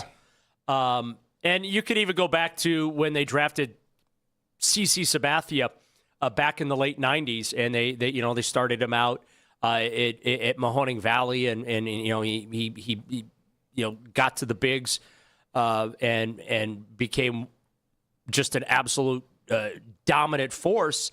And then just Cy Young Award winners were falling out of trees for them, right? Yeah, Cliff Lee won a Cy Young. Corey Kluber won a couple Cy Youngs, right? And so they understood that the most expensive commodity in baseball is pitching. And they realized that, you can't compete with the big boys for the perennial Cy Young contenders and whatnot, but you sure can develop them, and you sure can identify that young talent. Also, too, I think that they, when you talk about identity, they also have like the perfect guy in Jose Ramirez, who is bought in, to your point about the Guardian Way. He's bought into the Guardian Way. He's perfectly happy taking more than a 50% discount to play for them. He's a $50+ million a year player in baseball when you talk about market value for what he does and just him as a player. I think when it's all said and done, he could go down as one of the greatest third basemen, not just the greatest third baseman in Guardians history and the greatest player in Guardians history, but I think he could go down potentially as the greatest third baseman in baseball history. That's when it's all said and done. But he's also the example, right?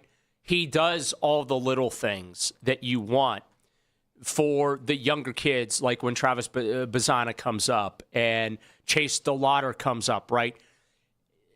Hosey leads by example, and he rubs off on the younger players.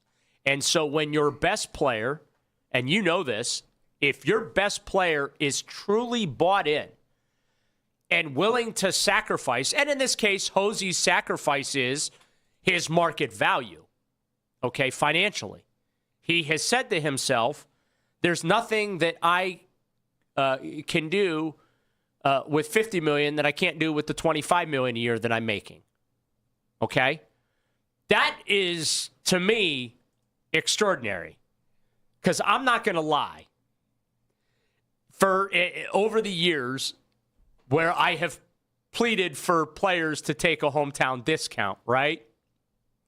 To stay in Cleveland and whatnot. Like, I got to be honest with you. I'm probably not I'm not going to take the hometown discount. It's easy to be like, just stay here, and somebody offers you $25 million more.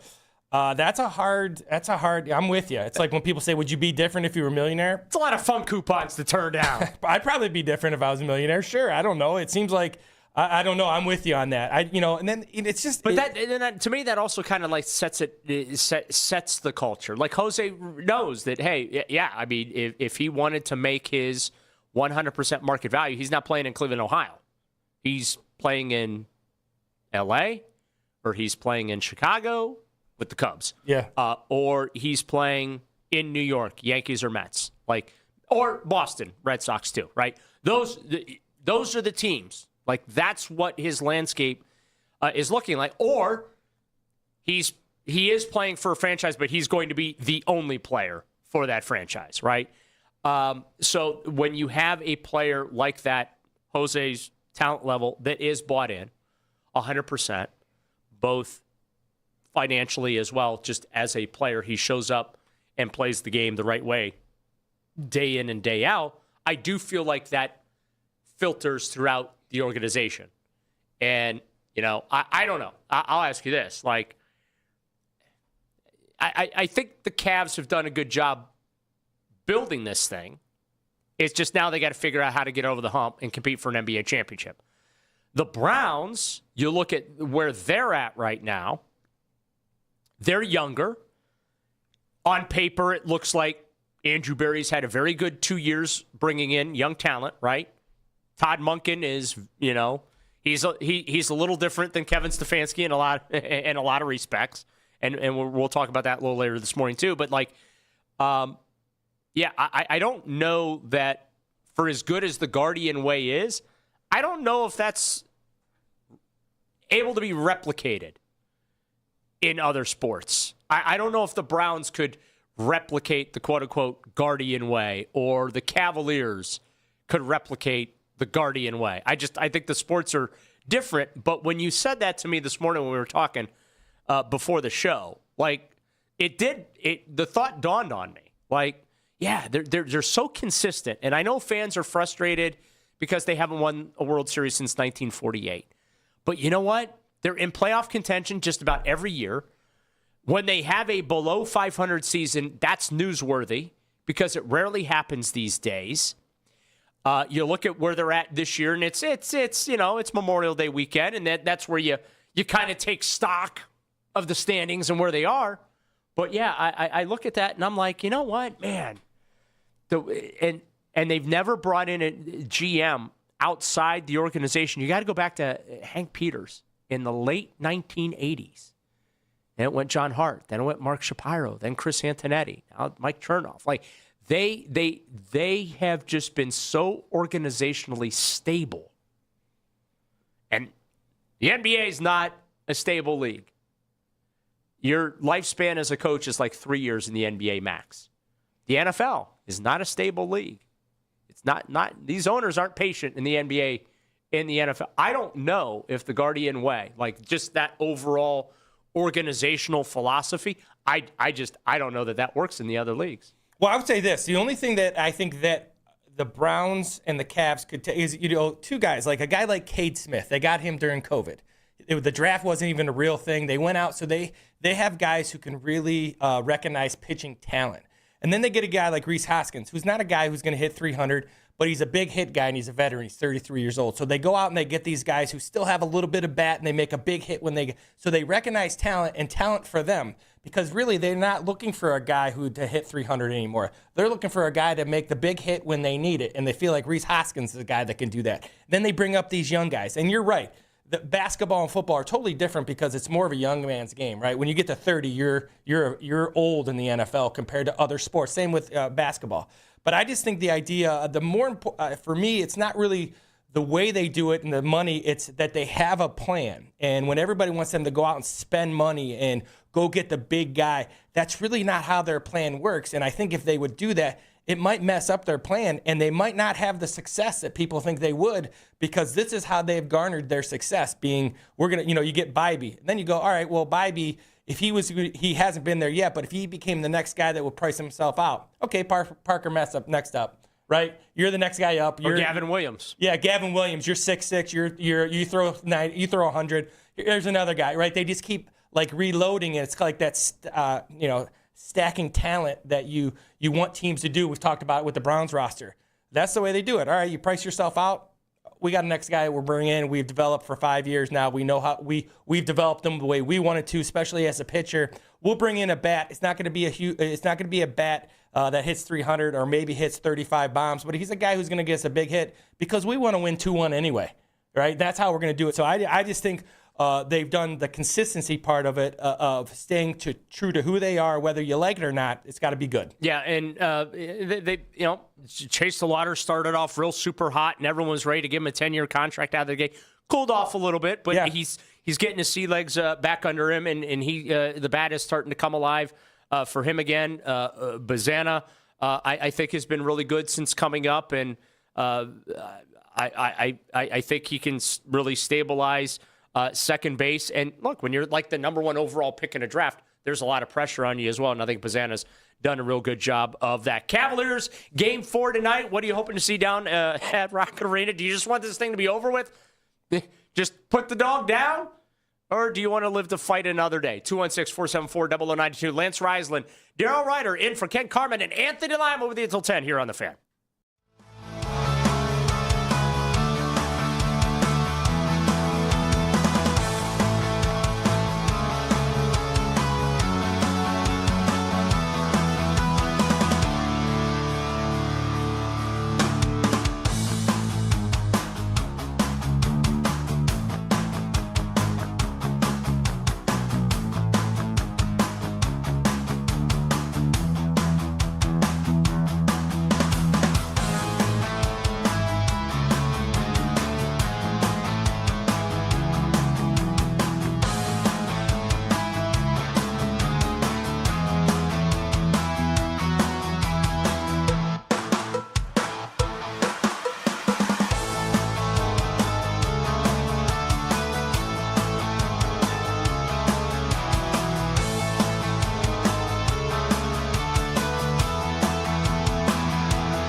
3 in the expected. I don't know if you guys follow that. It was an expected score, and we won 2 out of 3. If you believe in process and all that, like, man, so, take that layer. I know I don't throw that on them.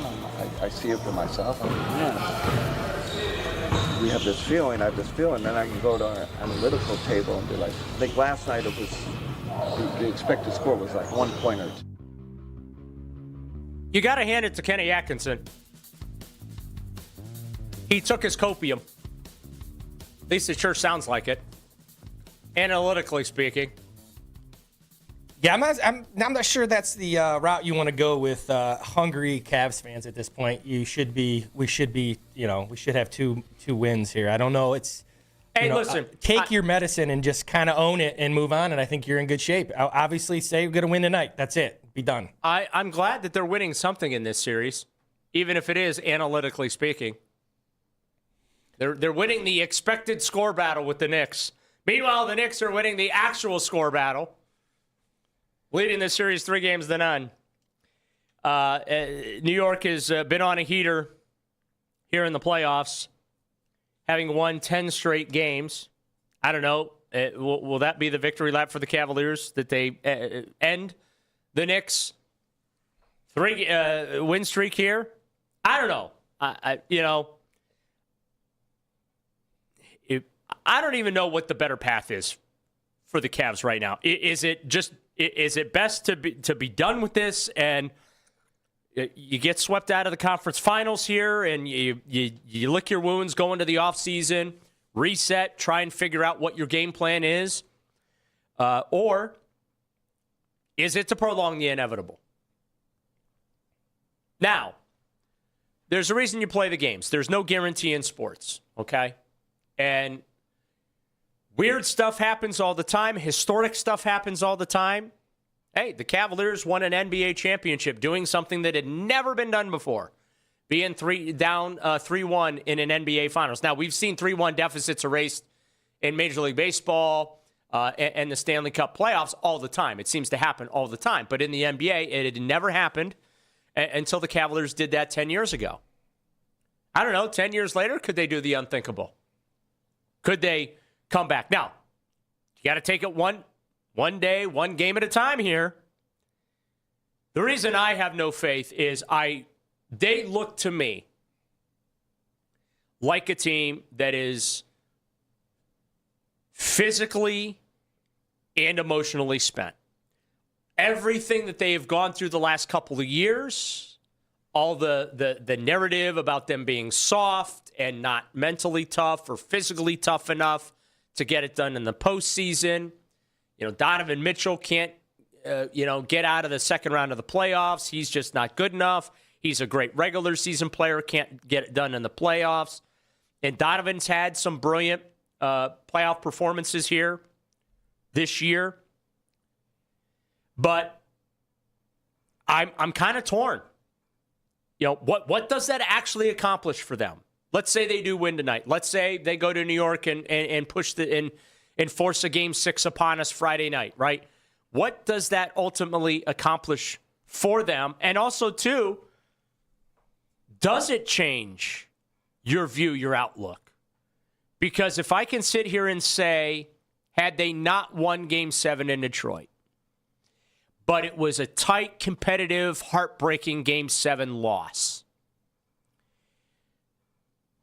you could talk yourself into, the break didn't go our way there, and had it done, we would have been in the conference finals and taken that step, and we're right there.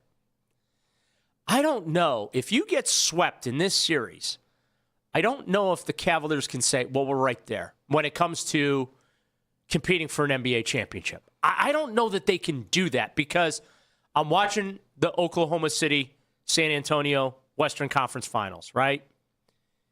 And I think whoever wins that series is winning the NBA championship. So good luck with that, New York, in the finals, whoever you're going to get, right? But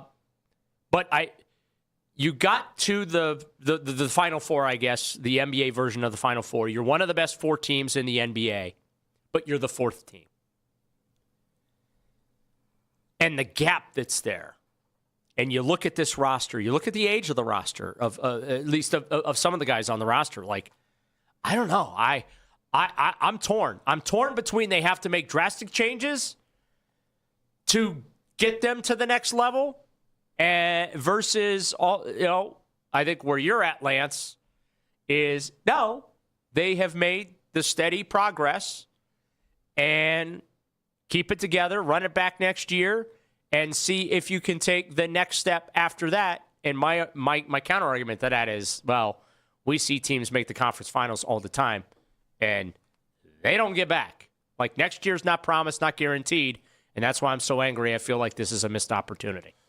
Well, I think tonight, for me, first of all, I'll use two guys, Strus and Merrill. These guys play really, really hard. They have not made shots this series, and that's basketball, right? It's a make or miss league. You hear that all the time. It's cliche, but sometimes you don't. You watch a game and they have open looks. That was game 2. I think game 3 they got outplayed. So for me, this game comes down to what energy do you have? Because when you talk about culture, when you talk about what is the culture in that building, and if you're able to quit and not play with your hair on fire, being 3 down, that speaks to next year. That speaks to who you are as an organization. So I think for me, it always comes down to you have to be 0-0. And when people say the biggest cliche, there's lots of them in football. There's lots of coach speak. One that I really believe in is 1-0. And you can't control that you're down 3. You can't control what happens after tonight, but you can control your effort and your attention to detail and your enthusiasm tonight. And that speaks to your culture in the building. Now, you can make coaching tweaks, you can make player tweaks, you can do all that, but culture is with everybody in the building. So for me, obviously, it's a big hill to win 4 games in a row. It's not a big hill to win 1. It's not. You can win 1 at home where you've been good, and that tells you the culture. So I think it's huge to win tonight. I think it's huge that they go out and play with great energy. Now, if they play with great energy, they've been outplayed. They still might get outplayed tonight. Strus, Merrill, they might not make shots. That might all happen. But when I'm looking at the game tonight, if they quit, that tells you that they're quitters, and that's for me. That will be the you talk about the idea of being soft. And, well, they were accused of quitting Saturday night. Correct, and I thought there was a hint of that, and maybe because they were shell shocked. Now we've all been there where you expect to win and you get shell shocked, and it's almost like a shock where you're not really quitting, but you're just in shock. Tonight, if the energy is not off the charts early on, that to me is quitting more than the other night. That's what I'm looking for tonight, because that tells you how hungry they'll be in the offseason, how everybody wants their emotion. That tells you, you take some time off and you get back in the gym because you're irritated. That for me is what it's all about. It's going to be tough to win the series, no question about it. But it shouldn't be tough to be highly competitive tonight, and that comes down to your want to for me. Yeah, the national response, even last night on NBC and Peacock in the Western Conference Finals, they're not being kind to the Cavaliers with when it comes to attention to detail. There's been a lot of conversation about effort, a lot of conversation about quitting. I always hesitate to go down the effort and the quitting roads. I'm very careful about that because I just have respect for what these guys do. And it's easy to sit in this chair and say, yeah, the Cavs quit Saturday night. It's easy to sit in this chair and say, yeah, the Cavs don't care. They just, they were just happy to be there. It's easy to say that. But just because it's easy to say that doesn't mean that's fair, and it doesn't mean it's accurate. That loss Saturday night really upset me from the standpoint of I never felt like they played with a sense of urgency and desperation, which, by the way, isn't the first time I've had that feeling this postseason with this team. And that's why I keep falling back on the previous playoff experiences and the things that they have said. And I don't feel like, and again, if I am misreading this thing, I'll be the first to admit it. But I don't feel like they're hungry from previous years of playoff disappointment, because if they get swept tonight, even if it goes 5 games, okay, this will be the 4th consecutive postseason in which, when the Cavaliers bow out, they're basically blown out, okay? This isn't a situation where you lost to the Knicks in 6 or 7 games 4 years ago, and you lost to the Celtics in a heartbreaking 6 or 7 hard-fought 6 or 7 game series. Or last year, you just got out-muscled in a 6 or 7 game series. The Pacers, no. You're losing these series in 5 games when you're exiting the playoffs. And there's something to be said for stamina. They have been challenged. They created their own problem. Danny Cunningham wrote about this on his Inside Shot on Substack about the original sin for the Cavaliers. And while we focus on game 1 and the 22-point lead that they blew, he took it all the way back to, and I thought this was a great point that he brought up. He brought up game 4 in round 1 against Toronto, in which they were up 8 with about 4.5 to play. And they blew that. And that domino effect has followed them. They had the ability to close out the Pistons in 6 games. And I hate using the word no-show, but it felt like a no-show at home. And so they had to go to Detroit, play that game 7, which then cost them the break that used to be there in the conference finals. Again, there used to be space between these games. A lot of them. Used to be a 2-day break between these games in the series before they got, when they get to games 5, 6, and 7, it got to the every other day. But like early in the series, you'd get a day of rest or 2 between those games. And they would have had they closed out the Pistons in 6.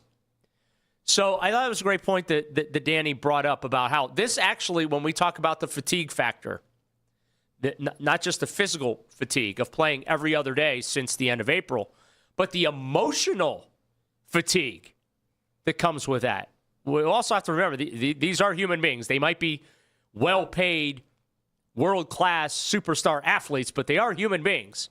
There is like an emotional and a mental toll that you deal with here. I just feel like right now, Lance, everything is caught up with the Cavs, and that's why they're in the spot that they're in.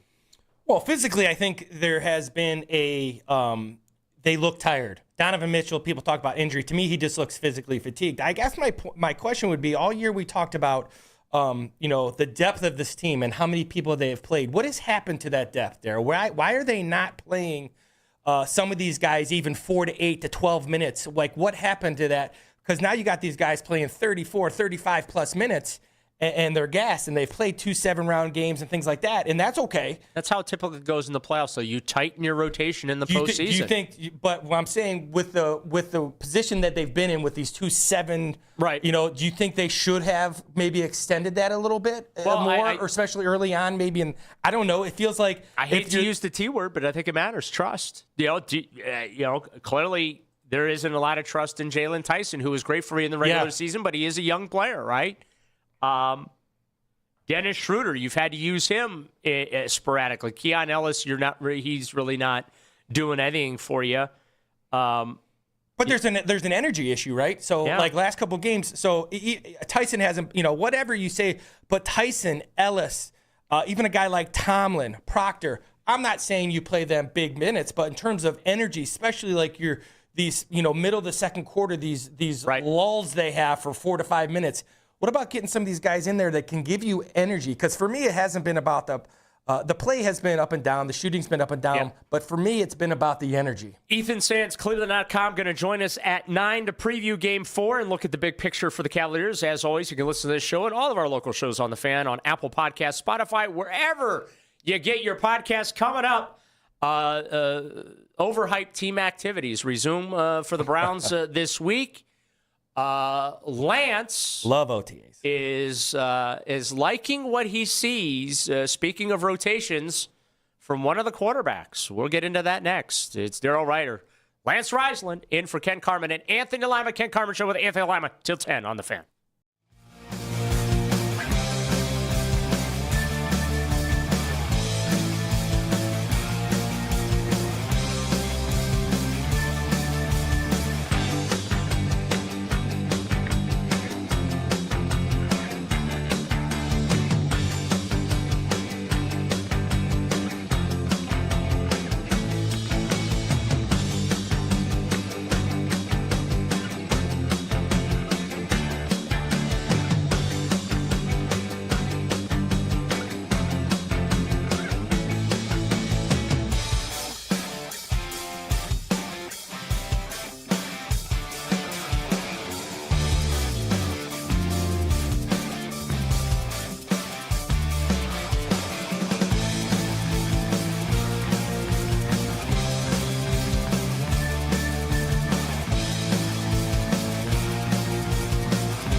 Deshaun's athleticism shows up.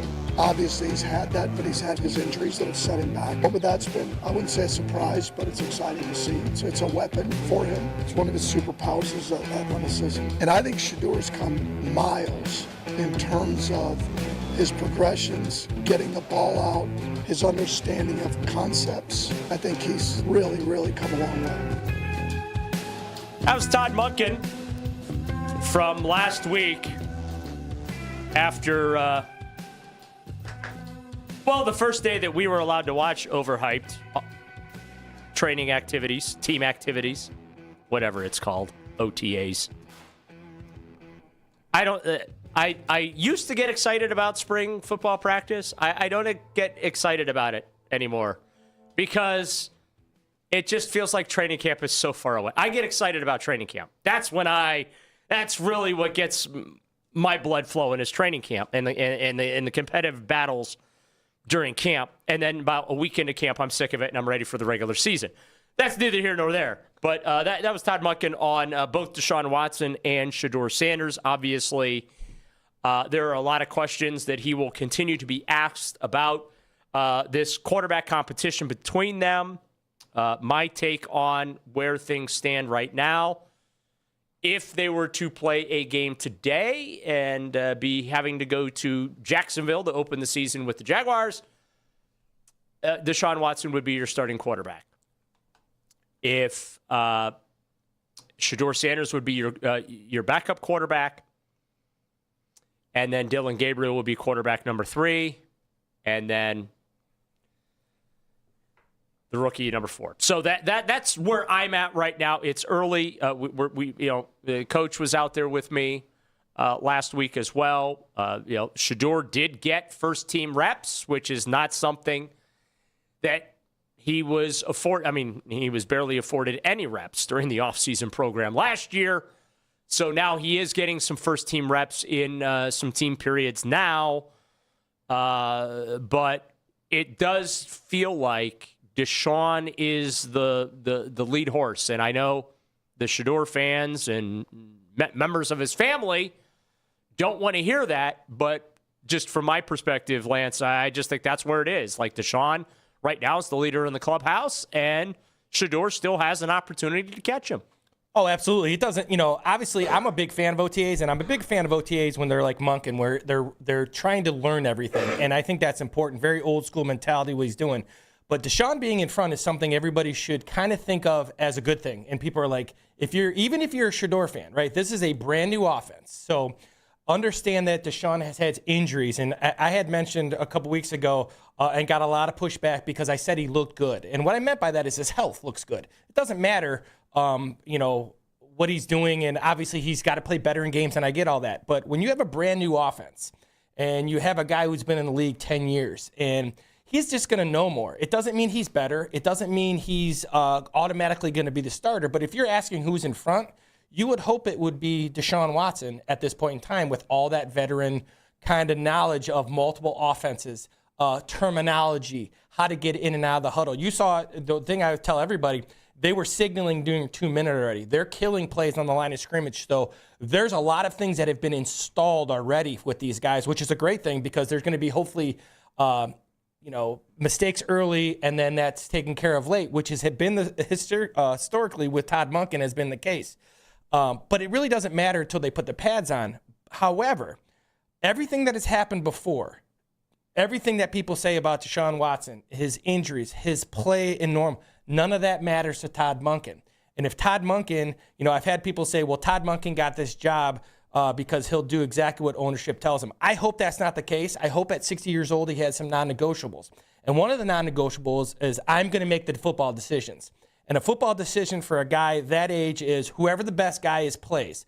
Whoever they're related to, whatever experiences they had before he got there absolutely mean nothing. And that shouldn't be the case for everybody. And people have said, well, his injury, agreed, his injuries, his play, that would probably mean more to Kevin Stefanski. To Todd Monken, it means absolutely nothing. And the best guy is going to play. So it kind of gets you excited if you're a Browns fan and you're a football fan, because if Deshaun plays, it tells you he's going to be healthy early on. Doesn't mean he's going to be healthy all season.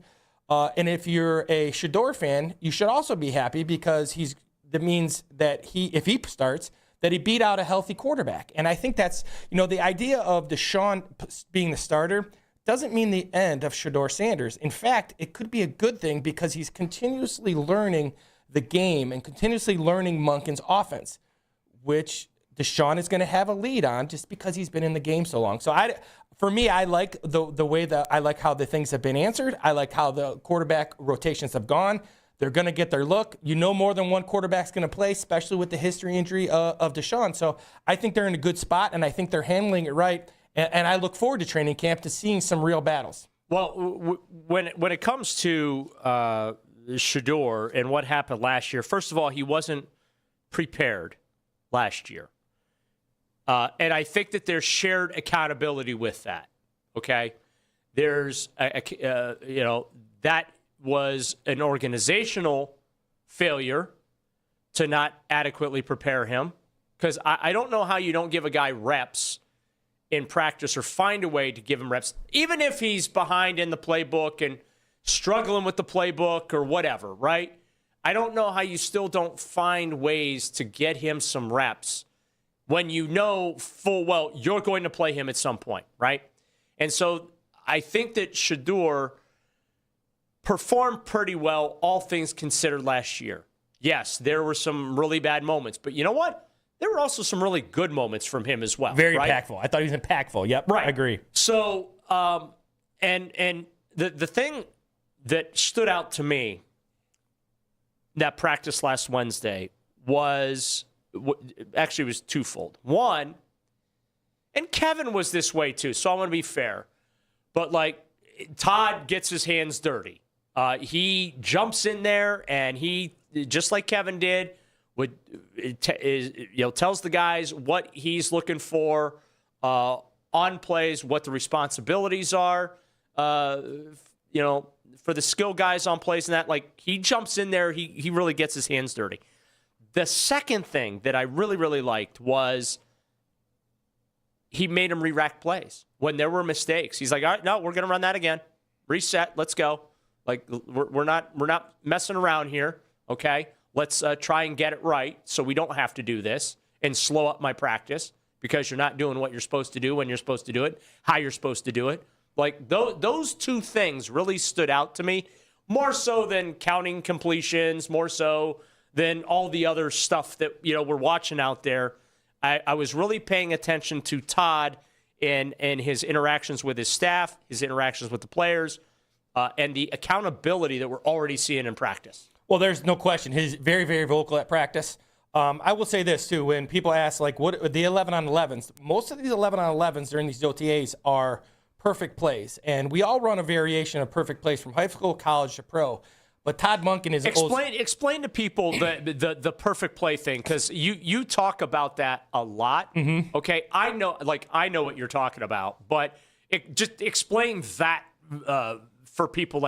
What does perfect play mean in the practice setting sense? Well, so if you think about some of the issues the Browns had last year with offsides, some of these operational things, right? You always hear that term operation. Yes. So the operation is... Kevin loves to talk. Well, I guess Kenny Atkinson also likes to talk about their operation. But yeah, your coaches talk about operation all the time. So you talk about getting out of the huddle to getting to the line of scrimmage. So basically everything from when the whistle blows at the end of the play till you get to the next play. Guys running in and out, guys on the field. So a perfect play is very simple. And I heard him say the word perfect play, which was kind of exciting. So, that's what he made him start over. So, for an offense, it's huddle procedure. Are you in the right stance in the huddle? The littlest thing. Are you in the right spot? When you get out of the huddle, are you hustling out of the huddle to give you more time at the line of scrimmage for the quarterback, sprinting up to the line of scrimmage?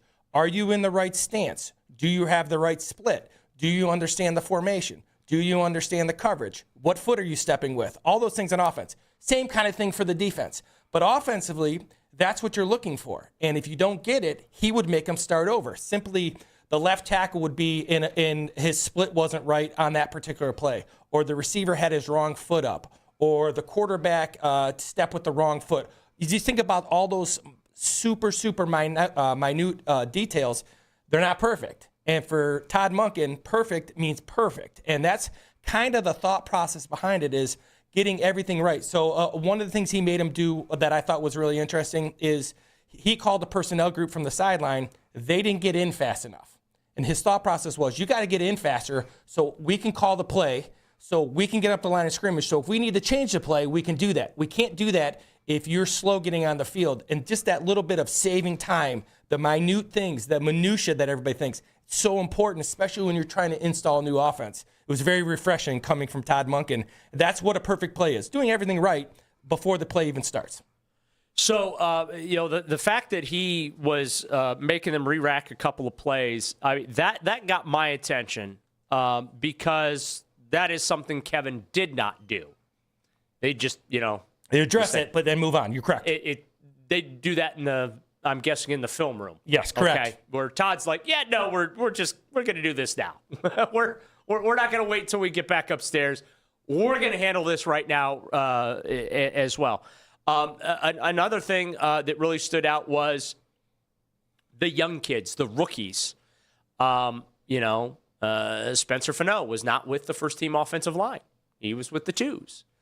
And I don't think that that's reflective of where it's going to end up. But I kind of like that too, where, hey, draft class looks great on paper, but y'all going to earn your spot. I mean, Denzel Boston, I thought looked good. Casey Concepcion, I like what I've seen from him. And I like some of the concepts that Monken seems to be setting up, in these practices. So the more I see stuff like that, the more, and this is and this is why I don't like spring practice. Because when I see good things, okay, then I start to get excited, and I start to elevate expectations to sometimes they might not be ready for those expectations, right? But it is a breath. It feels like there's a breath of fresh air out there with Monken on the field, and I'm not talking the press conference stuff. I mean, yes, he gives us great quotes. We could barely get the questions out of our mouths last week, and he had an answer for us, and that. But like, it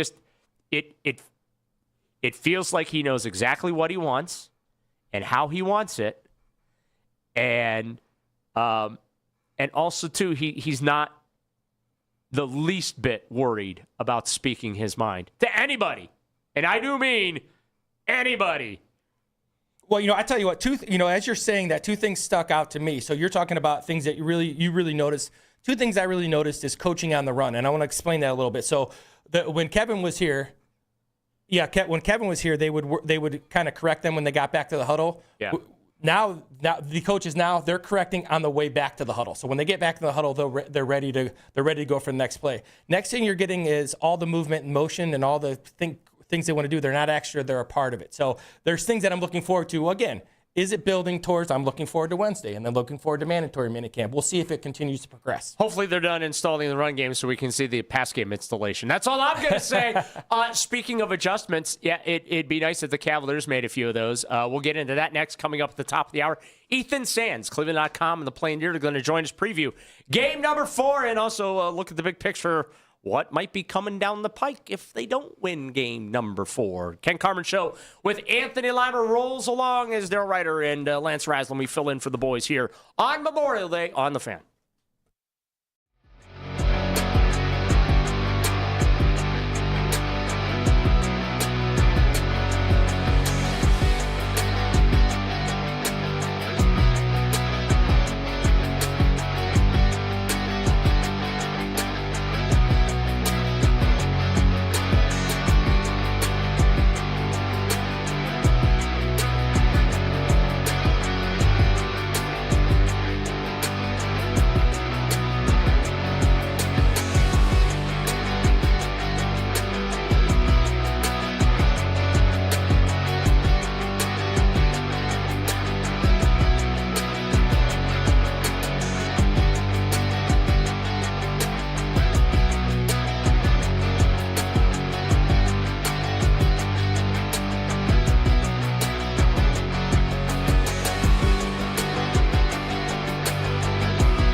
see that amongst the group. I don't feel that amongst the group.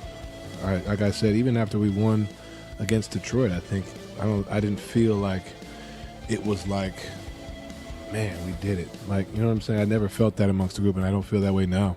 We blew an opportunity in game one. We didn't shoot well in game two. We didn't shoot well, and we didn't really guard well tonight. Those are the 3 losses. So we have an opportunity to change that game 4, and then go to New York. That was Donovan Mitchell after the Game 3 loss Saturday night that dropped them in an 0-3 hole. The question he was asked is, about just happy to be there, climbed the mountain, got back to the Eastern Conference Eastern Conference Finals, first time in his career, obviously first time for the Cavaliers since 2018, 10th time in franchise history that they've been able to get this deep in the playoffs, but yet to get on the board in this series. And when you talk about adjustments that need to be made, for me, at the top of the list, and we're going to talk to Ethan Sands coming up here at the top of the hour. And usually about this time, actually, 8:20 every Monday, I do join the boys, courtesy of Scheiben Jewelers, Cleveland's premier jewelry store. But when you talk about adjustments, for me, I think one of the adjustments the Cavs need to make is not to completely abandon the three-point shot, but 50% of their field goal attempts cannot be three-pointers tonight. And Evan Mobley and Jarrett Allen need more touches. 9 of 12 from the field. That's what Evan Mobley was. If you take away, and I know you can't do it because, they're shots from the field, but if you take away the 1 for 6 from 3 for Mobley, he was 9 of 12 from the field and 21 points. He should be averaging in this series over 30 points a game, in my view. I think they completely have misread in this series how to attack the New York Knicks. It ain't by chucking threes. They should have gone right at them with Evan Mobley and Jarrett Allen. That's just me. Well, if you look at how they're getting their shots now, a lot of high pick and roll, right? So one of the 2 guard gets it out front. You got a big that comes out, or maybe a small. They're trying to create a matchup. That's how you're getting your 3-point shots. So the 3-point shots are coming from perimeter to perimeter. In what I know about basketball and the people that I work with and people who understand the game so well, sometimes inside out really creates great rhythm for a shooter. You work inside and then you get the ball outside. Obviously, especially if those guys have success really down inside, you're going to get those perimeter guys digging down to try to help.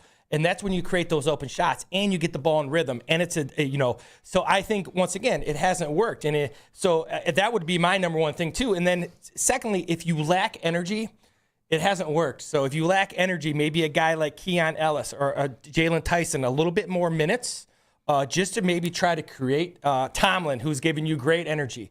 Not saying it's going to work, just saying if you lack energy. So I'm with you, Daryl. Work inside out, and then if the guys aren't giving you the energy you want, maybe you go to some bench guys who are going to have some fresh legs and see what they can give you. Yeah, I think that Evan and Jared have been underused in this series from an offensive standpoint. And I still continue to be frustrated with the turnovers. And I realize that, hey, this time of year when the defensive intensity gets dialed up, that tends to lead to turnovers. But I also feel like, there's a good chunk of the Cavalier turnovers that are just unforced mistakes. They're self-inflicted wounds. And the energy of the basketball, and what I mean by that is, I'm talking about the passing. There have been times this year with this team, and this is post James Harden trade. So, this is not I'm going back to early in the season type of a thing. I'm talking post James Harden trade, where the passing has just been exquisite and crisp, and the timing has been there. Now, credit the Knicks. They have been very disruptive in the passing lanes. They have, forced the issue, a little bit for the Cavs and applying that pressure. But I really want one more game where they just look up to their potential. But here's the problem with that, because I'm going to self-report myself. Because if they do that tonight, I'm just going to be even angrier. I am. I'm going to be even angrier that they're in this position, because that's their potential. That's how good they could be, right? And so while I want to see that tonight, and I hope to see that tonight, I'm going to admit, because I can't be a hypocrite, I'm going to admit I'm going to be furious if I see it tonight, because I'm going to be like, I'm trying not to yell this morning. The voice is still kind of recovering, so to speak. So I don't want to blow a tire here, but I will be angry, and I will want to yell, where has this been? Well, you can look at it another way, too. If you look at, Karl Anthony Towns, he is a guy, he likes to play on the perimeter. He's done some good things inside, but he's a guy, he likes to shoot the ball. He's more of a finesse guy, in my opinion. So the best way to attack a finesse guy is in every sports. The best way to take away a guy's offense, or the best way to take away a guy's strength, is to attack him. And if you go inside a little bit, make him play some defense, that's going to wear him out, right? Get him some body shots so that you can limit his perimeter play. And I don't just mean his shooting ability. He's an outstanding passer. And if you can beat him up a little bit, make him play defense, that'll wear him down a little bit, and maybe, get him a little bit more tired so he doesn't have the impact shooting the ball and passing the ball. I don't know. I think that's also what going inside, having 2 7-footers who are highly skilled like the Cavs have, that also wears him down, and it limits his impact right now, because he's not only shooting it well, but he's passing it really well, and causing the Cavs all kinds of issues. So, yeah, I agree with you. They got to attack Towns inside, make him play defense tonight. Well, and I think that, unfortunately, the Cavaliers are just not in the position to wear anyone out right now, because they themselves are worn out physically, mentally, emotionally, in any way possible, right? I feel like this whole playoff run has really taken their toll, but they have themselves to blame, right? They had opportunities to close out to get the Raptors series wrapped up and take control of that, not let it get to 7 games, and they didn't do it, right? They had an opportunity to close out the Knicks, or I should say the Pistons, rather, in 6 games. They didn't do it. They laid an egg. They leaned into the fact that, hey, we still have a 7th game, so if we lose this one tonight, it's not all that big of a deal, right? And that cost them valuable days off here during these playoffs. And so that's why they found themselves since, I think, April 26th or something like that, where they've had to play every other day. And, hey, well, that's what you're paid to do. That's how she goes. While also at the same time, I can recognize, especially when you're having to travel between cities, that really does wear you down. Whereas the Knicks, well, they won 10 straight playoff games, and they've just, they have just been effortlessly, in some respects, disposing of teams in their playoff run. And they've, outside of game 1, I kind of feel like they've made this look relatively effortless against the Cavs. And I think that's kind of what bothers me, because of my belief in the team the Cavs have and the disappointment of them not living up to that potential. And maybe it's unfair for me to put my expectations on like that, but that's the business they're in. Okay, that's the business I'm in. So, take it as a compliment that I expect or expected and until now, because I don't expect them to win tonight. I don't expect them to win the series, but I did going into the series, I expected them to win it. And when they were up by 22 points in game 1, I was like, okay, let me start looking at the Thunder and the Spurs here and see which team I want the Cavs to face in the NBA Finals. That was some wasted energy on my part because I think I said this earlier this morning. I was taken aback last night. Thunder getting raced in San Antonio. And They get to within 18 in the fourth quarter. About 8 minutes left. Timeout. Got to talk about this. And I was like, oh, you're allowed to do that in this league? You're allowed to use your timeouts? I hate to nitpick on some stuff, but man, it's really hard for me, Lance, not to sit here and bemoan a missed opportunity when you have Evan Mobley, a guy coming into his prime. You have Donovan Mitchell, who is in his prime. Second team All-NBA for Donovan. Last night it was announced. Second team All-NBA. Congrats to him. But Donovan's not a player that can carry the team himself. I don't think Evan is at a point yet where he can carry the team himself. The days of James Harden being able to carry a team, I think clearly are in the rearview mirror. So they have to collectively do it, okay? And I am so disappointed that they just haven't done it in this series. Let me ask you a question. Does your thought process change? I was just thinking about this because it's a foregone conclusion that whoever wins the Western Conference is going to be NBA champs. What if? Well, I mean, in my mind, it is. Me too. Okay. I'm saying that. I'm saying Okay. that as well. I think they're, well, let's say the Knicks win it or take it to 7. If they win this series, let's say they sweep the Cavs tonight. Am I going to feel any better about what's happened to the Cavs? No. Do you feel that the tweaks they make this offseason change? Do you think it affects if they're going to implode it or if they're going to tweak it if the Knicks are super competitive with whoever they play in the West? No. Okay. No, because the Eastern Conference is going to be, in my view, a little stronger next year as a conference. I expect the Pacers to bounce back. I expect the Celtics to be better next year. Obviously, I'm expecting that the Knicks are going to maintain or sustain where they're at. The Pistons, I don't think, are going anywhere anytime soon. I don't know if the Pistons will, become a title contender, but they're going to win some games and be in the playoffs. So no, I think that this conference, I think Charlotte is a team to keep an eye on. Orlando is a team to keep an eye on. I think that the conference is going to be more competitive next year. So I don't think that, and this is just the way the league is, I just don't think the Cavs can make changes based on one team.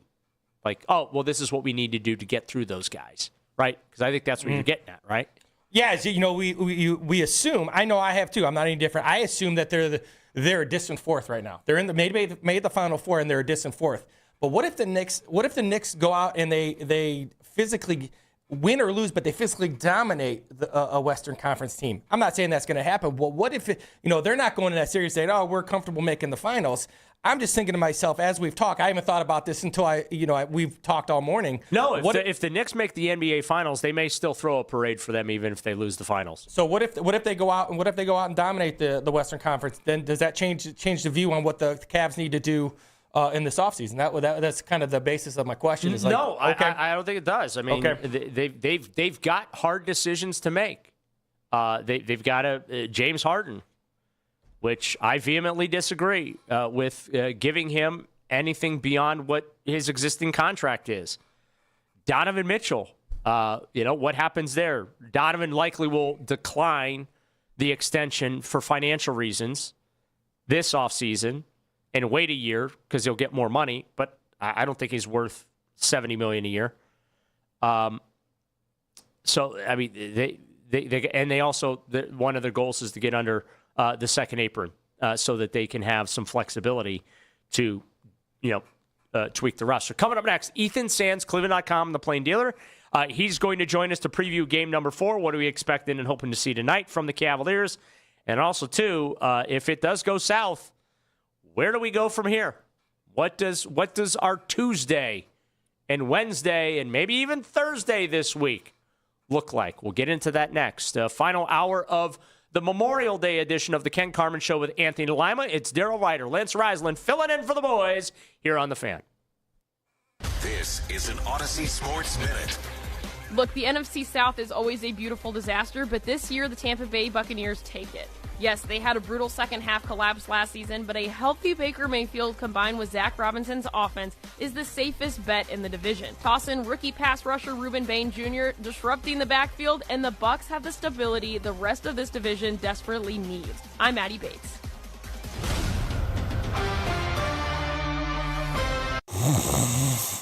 Sound familiar? At Mattress Firm, we understand there are many problems that can keep you up at night, like snoring, aches and pains, or sleeping hot. Our sleep experts have the unrivaled know-how to match you with a mattress that can help. And now at Mattress Firm, save up to $700 plus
Total Sports Desk. I'm Meredith Kane. You can now watch The Fan live on YouTube. Catch The Ken Carman Show with Anthony Lima from 6 till 10 a.m. Baskin and Phelps 10 a.m. till 2 p.m. And Afternoon Drive with Nick Wilson and Jonathan Peterlin from 2 to 7 p.m. Each and every weekday. It's free. Subscribe to 92.3 The Fan on YouTube.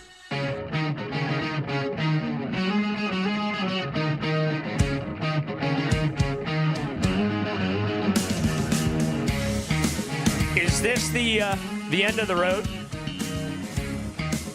You know, if the lawyers were a little more fun, we'd probably be playing a lot of end of the road this morning.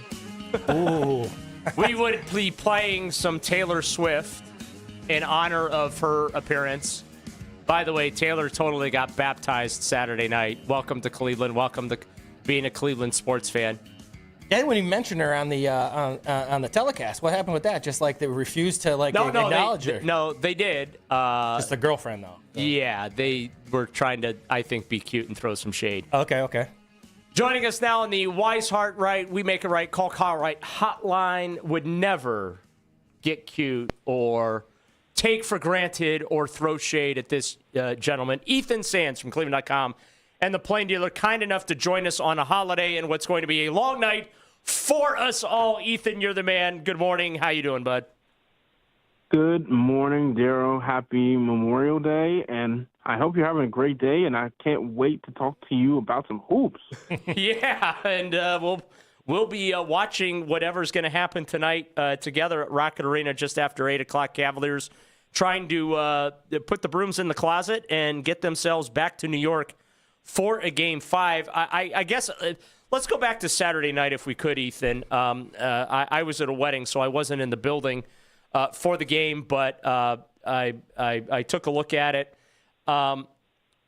Why did Evan Mobley and Jarrett Allen?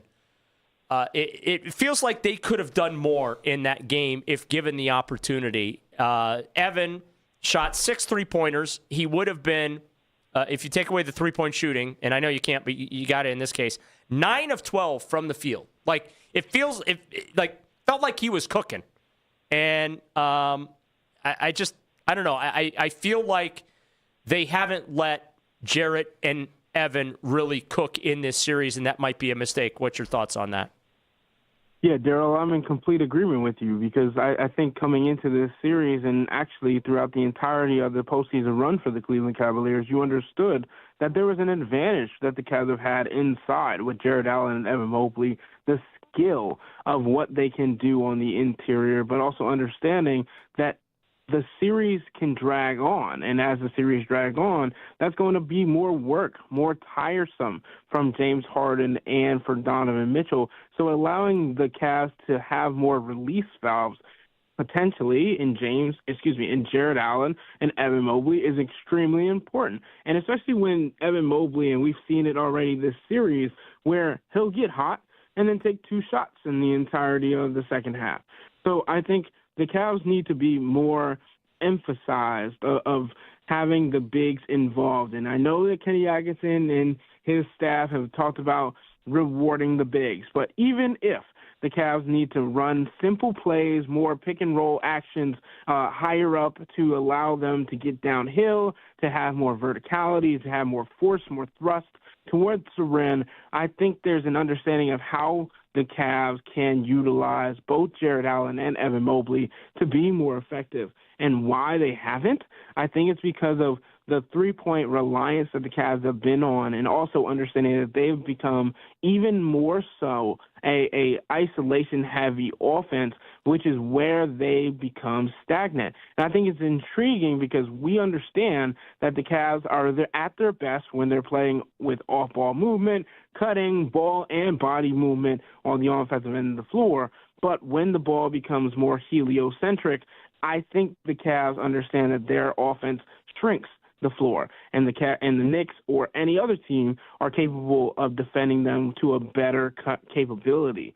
So I definitely think it'll be interesting to see how Jarrett Allen and Evan Mobley are utilized in this Game 4, particularly when you look at Jarrett Allen because of what was said in that previous series against the Pistons when Dan Gilbert saying how important Jared Allen is to this team. Ethan, we're talking about the Cavs and how fatigued they've looked over. Obviously they've had 2 7-game series that they've won. Do you think they're going to extend the bench a little bit more? Have you been shocked that they haven't extended the bench a little bit more? Or obviously when you get to the playoffs, the bench shrinks. But the success they had throughout the regular season with the rotation they had, have you been kind of shocked that they haven't done that? If they do that tonight, who's a guy that maybe comes in who hasn't played a lot that can give them some energy? Shocked wouldn't be the right word for me, just because I've been covering this team for a little bit now, and I understand who Kenny Atkinson is and how he relies on his guys to a certain extent when it comes to a playoff scenario. But I do think that the Cavs could and maybe should extend their bench, especially knowing that they are playing with a little bit less of a rest factor, and the Knicks have more legs underneath them. And if I were to put somebody into this category, and obviously he hasn't played necessarily well throughout the entirety of the postseason run thus far, but you don't know in a particular series, I would lean into Keon Ellis and see what he can give you defensively, particularly against Jalen Brunson, where you're trying to give and show him multiple bodies and continue to change the look that he has to go up against. And maybe that gives Max Strus or Sam Merrill more of a breather on the defensive end and gives them more legs to be able to knock down some three-point shots, because we understand the most important thing for this Cleveland Cavaliers team is execution on the offensive end, which is largely with how they're going to shoot the basketball from deep in this next game. So Keon Ellis would be a guy. I think it is perplexing to see how hard the Cavs have been working, and although they have been showcasing some heart, some grit in some capabilities or in some capacity, I think there are definitely more opportunities that could have been going to guys like Jalen Tyson and Keon Ellis, who have simply played with a different level of vigor on that defensive end of the floor, and you need that against this New York Knicks team. So if I were to give some more minutes across the lineup, those are the 2 guys that I would want to see get more burn in this Game 4 matchup. Of their 84 shots from the field Saturday night, Ethan, 41 from 3. Another sub 35% shooting night from beyond the arc. In fact, they were 29% Saturday night. Are they too reliant on the 3? And ultimately, is that what's going to sink this team? The fact that all of a sudden they can't shoot 3-pointers? I don't know if it's even all of a sudden, right? There were multiple games, I think it was around 30-plus this year, where the Cavs shot 34% or worse from beyond the arc. And in those contests there, they didn't have the best record, obviously, because of how reliant they had been on that three-point shot. So, yes, I do think their over-reliance on the three-pointer is not only viable or visible in the amount that they're taking, but the open looks are there, and if they're not going in, how are you attacking the basket? How are you attacking closeouts? How are you alleviating pressure by giving the ball to Jared Allen and Evan Mobley on rolls, and Jalen Tyson in the short roll and the half roll that we've seen him create chemistry with Donovan Mitchell on? And I think that's the biggest issue for me, is we have seen the Cavs kind of go away from the actions that have made them so great, right? And whether that's because James Harden's dribbling out the clock and instead of movement basketball, we're trying to see what we're seeing is the Cavs kind of just looking around and waiting for the shot clock to dwindle and getting off a grenade. I think it's important that the Cavs continue to find the best option or the best look on each possession. And sure, they are a good three-point shooting team, but if the shots aren't falling, you obviously have to change course and find answers that are going to make you the most dangerous in a 7-game series. And in this 7-game series, the three-point shot has not been there for them. Ethan, as you know, obviously coming back from a 3-0 has never happened in NBA history, and obviously it's a tough road for the Cavs moving forward. That being said, how much does the effort and what they put forth here going forth, however many games they can extend this, How important is that to the offseason and what they do with this roster? Are they going to blow it up or do they tweak it? What happens in these, next couple games? How important is it? And does it have any effect on what they're going to do? I think that's a really good question because everybody had Eastern Conference Finals on bust on their ledger, right? We all understood that they needed to get to this point. But I also think it's important to notice that the Cavs, if they were to get swept, that there still would be an understanding that they are not competitive at the top of the Eastern Conference, even though they came into the season with those expectations. So I think being competitive in this 7-game series against the New York Knicks, which is the largest measuring stick that they could have, because obviously they came into this season as co-favorites to get out of the Eastern Conference, you notice the difference of what is necessary. The wing defenders, the two-way players, the size that they have, the length that they have, the physicality that they've been able to play with. And I think this Cavs roster, this Cavs team, obviously, as currently constructed, they have a lot of belief. But how far is belief going to take you when execution continues to fall short? And I think it's important that this Cleveland Cavaliers team kind of look at what happens in this run of the 7-game series against the Knicks and whether or not they are actually competitive. And if they're not, that will be in large part to what the roster was or wasn't able to do. And I think that also forces you to make different decisions than you might have wanted to, even though you got to the conference finals. So whether or not they look to make moves around the margins or whether or not they choose to make a bigger splash, I think it's still to be seen in the final couple games of this if they're able to push it thus far. But if they get swept, I do think that there's a conversation to be had internally inside the front office about what this roster was actually capable of, how Kenny Atkinson was able to push this team further, and what is needed to get back to contention on a regular basis to the conference finals and potentially getting back to the NBA finals. And I don't know if this roster in itself is capable of doing that. Ethan Sands, Cleveland.com, the Plain Dealer, joining us on the Wise Heart Right, We Make It Right, Call Kyle Right hotline. Ethan, I was going to go there with the, I guess, the ceiling, right? This is now the 4th playoff run for this group. Yes, I know James Harden was infused this year, but just the core of the team has been steady here. And so the ceiling of this group, do you feel it's been maxed out? Or do you feel like I do? I just don't think that they've lived up to their potential. I do think that there's more to be gotten out of them. I just don't know how they can go about doing that. Where are you at when you talk about the ceiling of the Mobley, Allen, Mitchell, and now obviously Harden mix?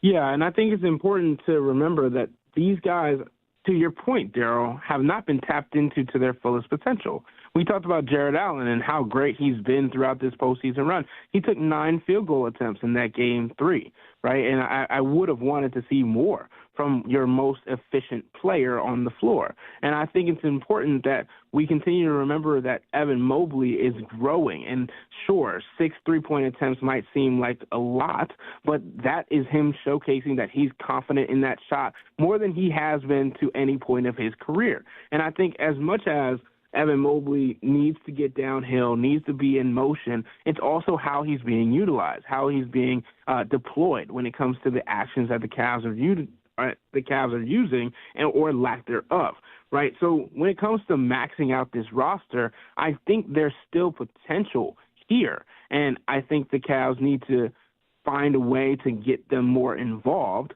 especially when it comes to their bigs, as we were talking about earlier.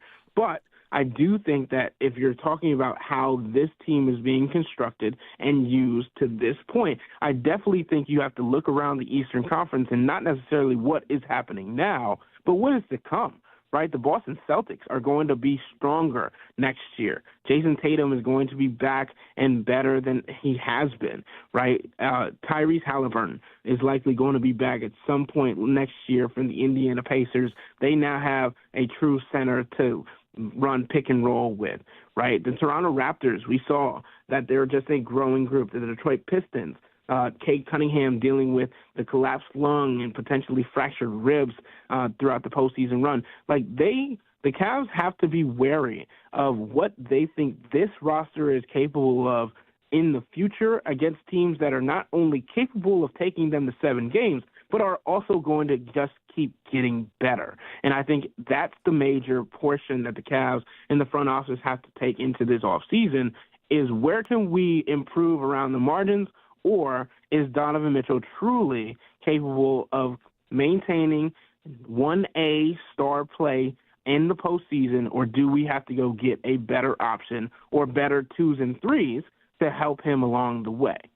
He is Ethan Sands. Read him at Cleveland.com and, of course, in the Plain Dealer as well. Ethan, thanks so much for the time. Outstanding stuff as always. And I will see you later tonight over at Rocket Arena. And I don't know, I guess we'll find out what we're doing tomorrow. That's a great point. I can't wait. Game 4 is going to be a lot of fun. Daryl, thank you so much for having me on. It's always a pleasure. You betcha. There he is, Ethan Sands, Cleveland.com and the Plain Dealer. React to what Ethan had to say. And, what has to happen tonight for the Cavaliers to extend this thing? That's coming your way next on the Ken Carman Show with Anthony Lima, Memorial Day edition. Daryl Ruiter, Lance Reisland in for the boys till 10 on The Fan.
been throughout this postseason run. He took 9 field goal attempts in that game 3, right? And I would have wanted to see more from your most efficient player on the floor. And I think it's important that we continue to remember that Evan Mobley is growing. And sure, 6 3-point attempts might seem like a lot, but that is him showcasing that he's confident in that shot more than he has been to any point of his career.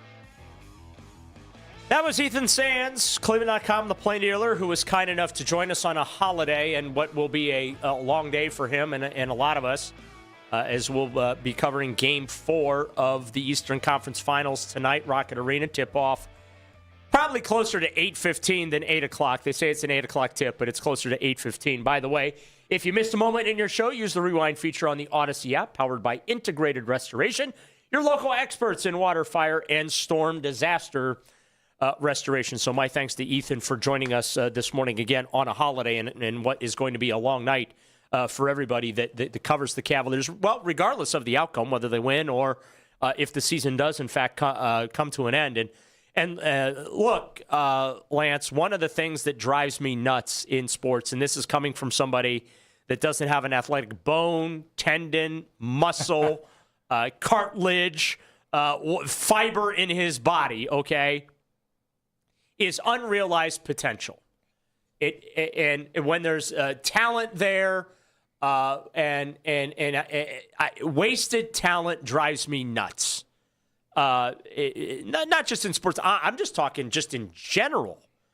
I hate when just people in general, when they don't are unable to like realize their own talent and their potential. And I kind of feel that way with this series with the Cavs.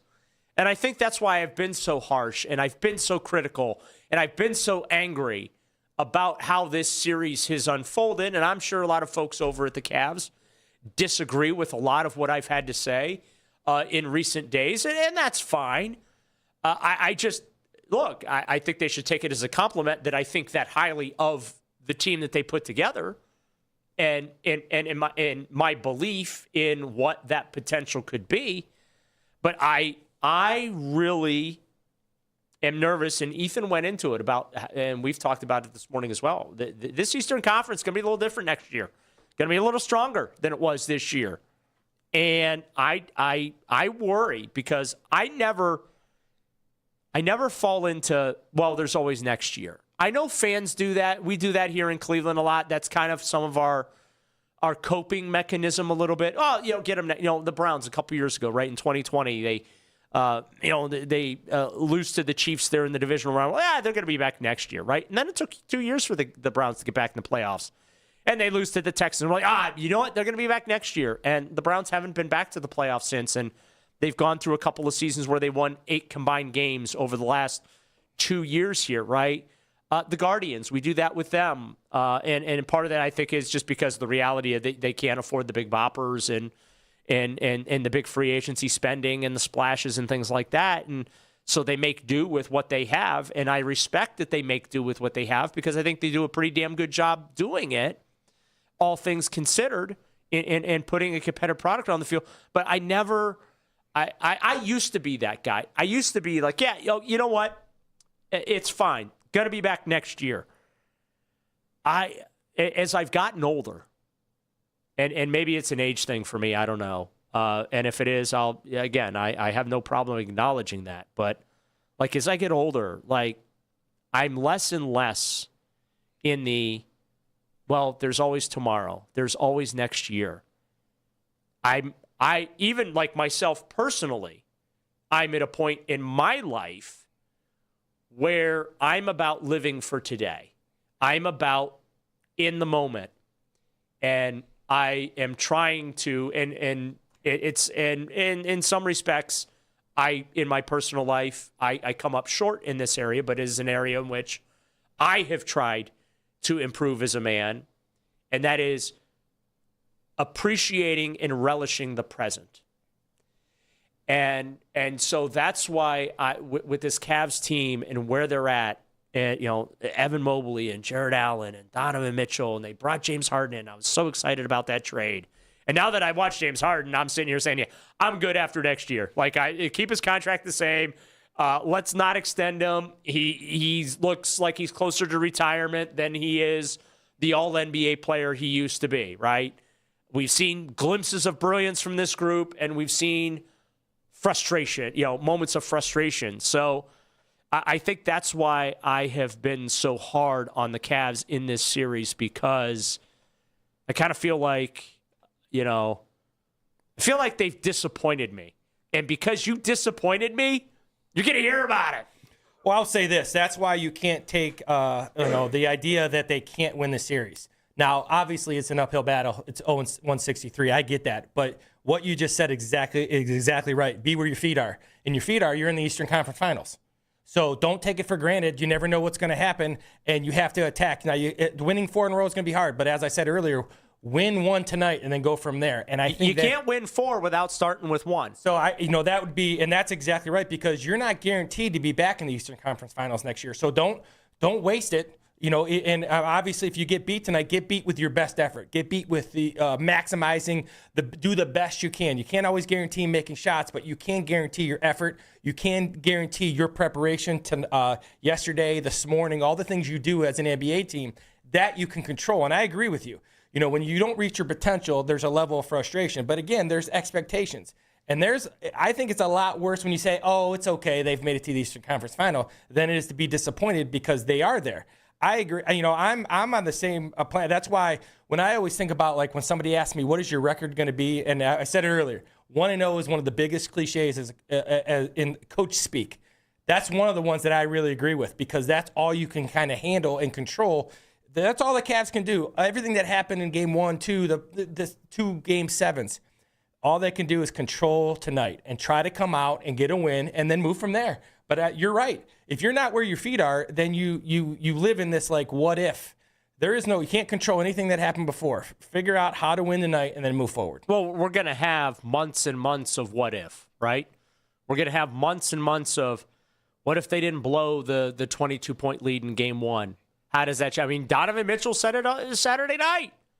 Yeah, we blew it. Nothing we can do about it, which is the right response. But I don't know. How about not blowing it in the first place, right? The game 7s, like those, yeah, it was great that they won. No question about it. It's all about surviving and advancing this time of year, but they right now, I feel like, are suffering the consequences of that. And so as a result of that, you're in the spot that you're in, and now I'm just like thinking, what does it change anything if they're able to win the next 2 games? Like, does that change their offseason plans? Does it change materially what they need to do to get to the next level? Because there's really only one more level to go, I feel like, and that's winning an NBA championship. Okay, you're in the Final Four. You're a distant 4th, I think, right now, just based on how this series has played out. We have to give the Knicks their respect, even though, look, I get it. They won 10. I said this on our sister station in New York. I was on WFAN last night, and I got asked, my thoughts on the Knicks, and I said, listen, I give them their flowers. I give them their respect for handling their business here in the series the way they have, but, like, no offense, but I don't think they're the 2016 73-win Golden State Warriors here, okay? I don't think that they're just this unbeatable juggernaut, this unstoppable force. Yeah, Karl Anthony Towns is a really good player. Jalen Brunson is the stone-cold killer that I wish the Cavaliers had on their team. But, like, that's why I'm frustrated. And again, that's not to take anything away from the Knicks, but I'm not going to sit here and act like they're this unbeatable juggernaut that can't be stopped. No. The Cavs didn't turn it over 20 times a game. If, I don't know, they didn't miss 35 three-pointers a game, if they actually used the 2 big guys that could absolutely slap Karl Anthony Towns and Josh Hart and OG Anunoby around, I probably might feel a little better. But no, this is the reality of where they're at, and well, I guess I'm sitting here this morning taking my copium with you. Well, I'll tell you what, though. What it can tell you in the next couple of days, one of the things about winning a championship they talk about all the time is adversity. And I always go back because I'm older, and you go back to when the Bulls struggled with the Pistons, all those kind of things. So I think about all that. And so for me, what the next game, 2 games, 3 games, 4 games, whatever it is, it will tell you about their toughness. It will tell you about their resiliency. It will tell you about do they need to go out and get guys? Because obviously, as you've noted, and you bring up the talent on this team, there's talent. So what's the missing piece? Well, is it toughness? Well, you'll get a lot of that in the next. It's really easy to go out and play when you're playing well. The Knicks they're playing well and everybody's shooting well. This is a great opportunity to see what kind of man are you? What kind of are you okay with just being backed into a corner and doing nothing about it and going peacefully? I don't know. This will tell you a lot about the resiliency moving forward. Yeah, and I guess tonight, to a degree, Saturday night told us a little about this Cavs team. Tonight, obviously, is going to speak volumes as well. We're almost done. We got an action-packed day coming for you here, Memorial Day on the Fan. John Calavita, Malik Hicks, they're coming up. They're in for Baskin and Phelps. We've got Nick Padone and a host of folks, Michael Markoch. They're in for Nick Wilson and Jonathan Peterlin on Afternoon Drive. Anthony Allant has you covered for the playoff postgame show tonight, as well as overtime. We're going to find out. Are they cleaning out lockers tomorrow, or are they back to the Big Apple? It's Daryl Ruiter and Lance Reisland. We're in for Ken and Anthony, the Ken Carman Show with Anthony Lima, right here on The Fan. Brad Evans here to help you.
snaps. That doesn't make sense to me. We've talked about it a billion times. I don't feel like they're ready to make that decision. I think it's too early to make that decision. This is the time of year where you got to see who you have on Deshaun Watson and Shedeur Sanders. You got to get a good look at both of them. I think they should be split pretty even. Listen for Scott Petrak from the Chronicle Telegram Monday mornings at 11 on Cleveland's Sports Radio 92.3 The Fan.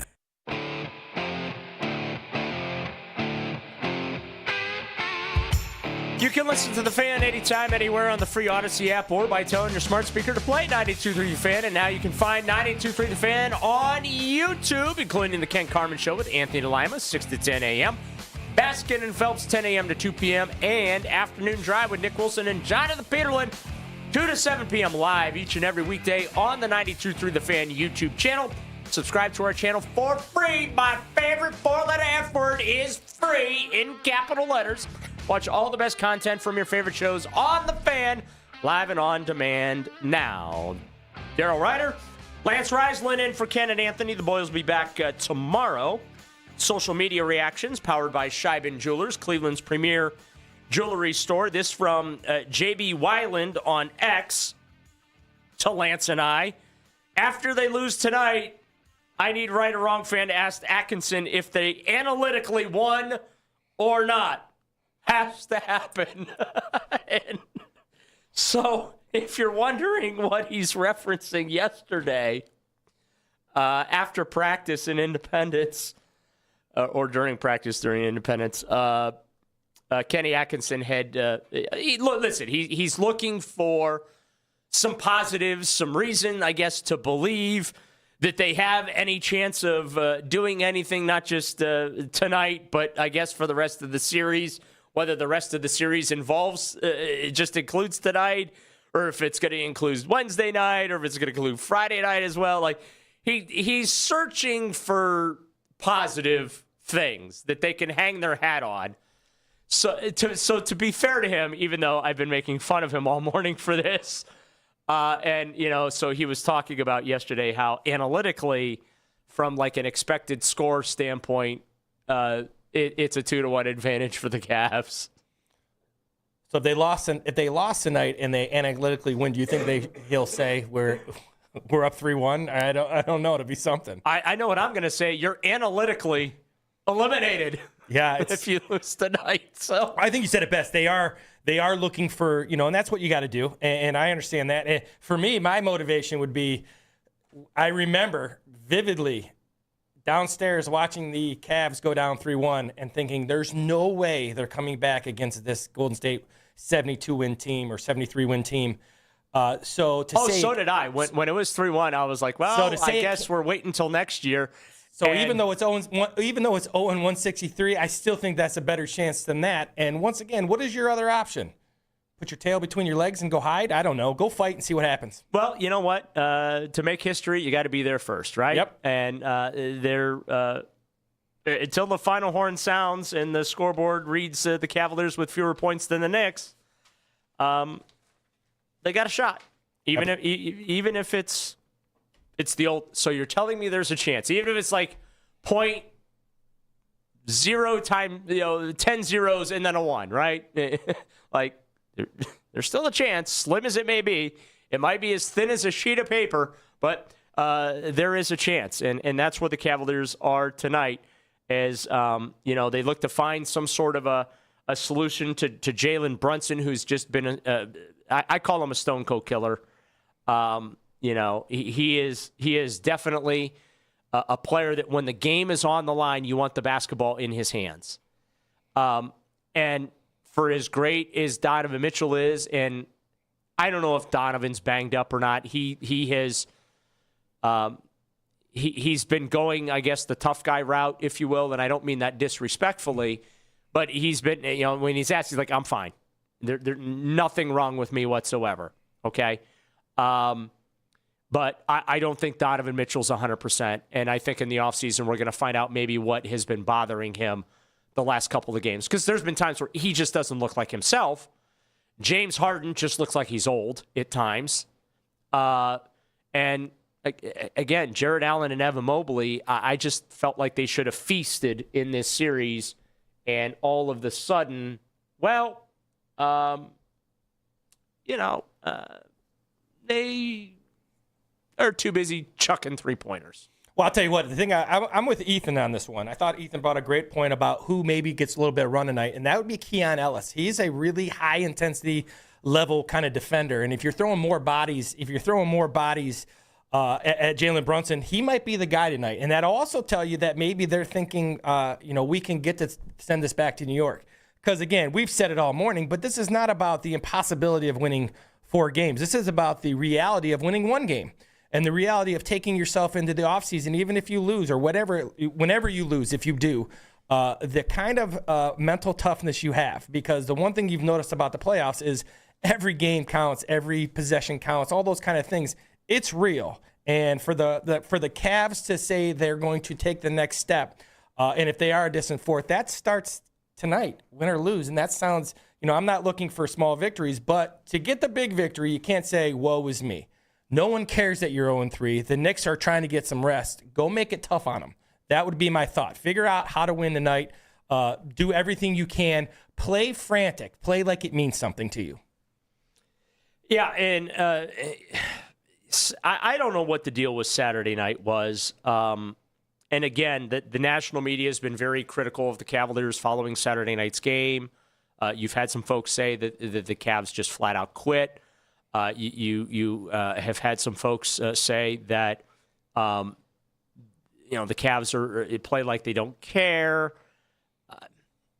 And look, I get it. We're in a we're in a hot take society. Everyone's got to get that clip that goes viral and whatnot. I hesitate to go down that path. Like, I try and stick with.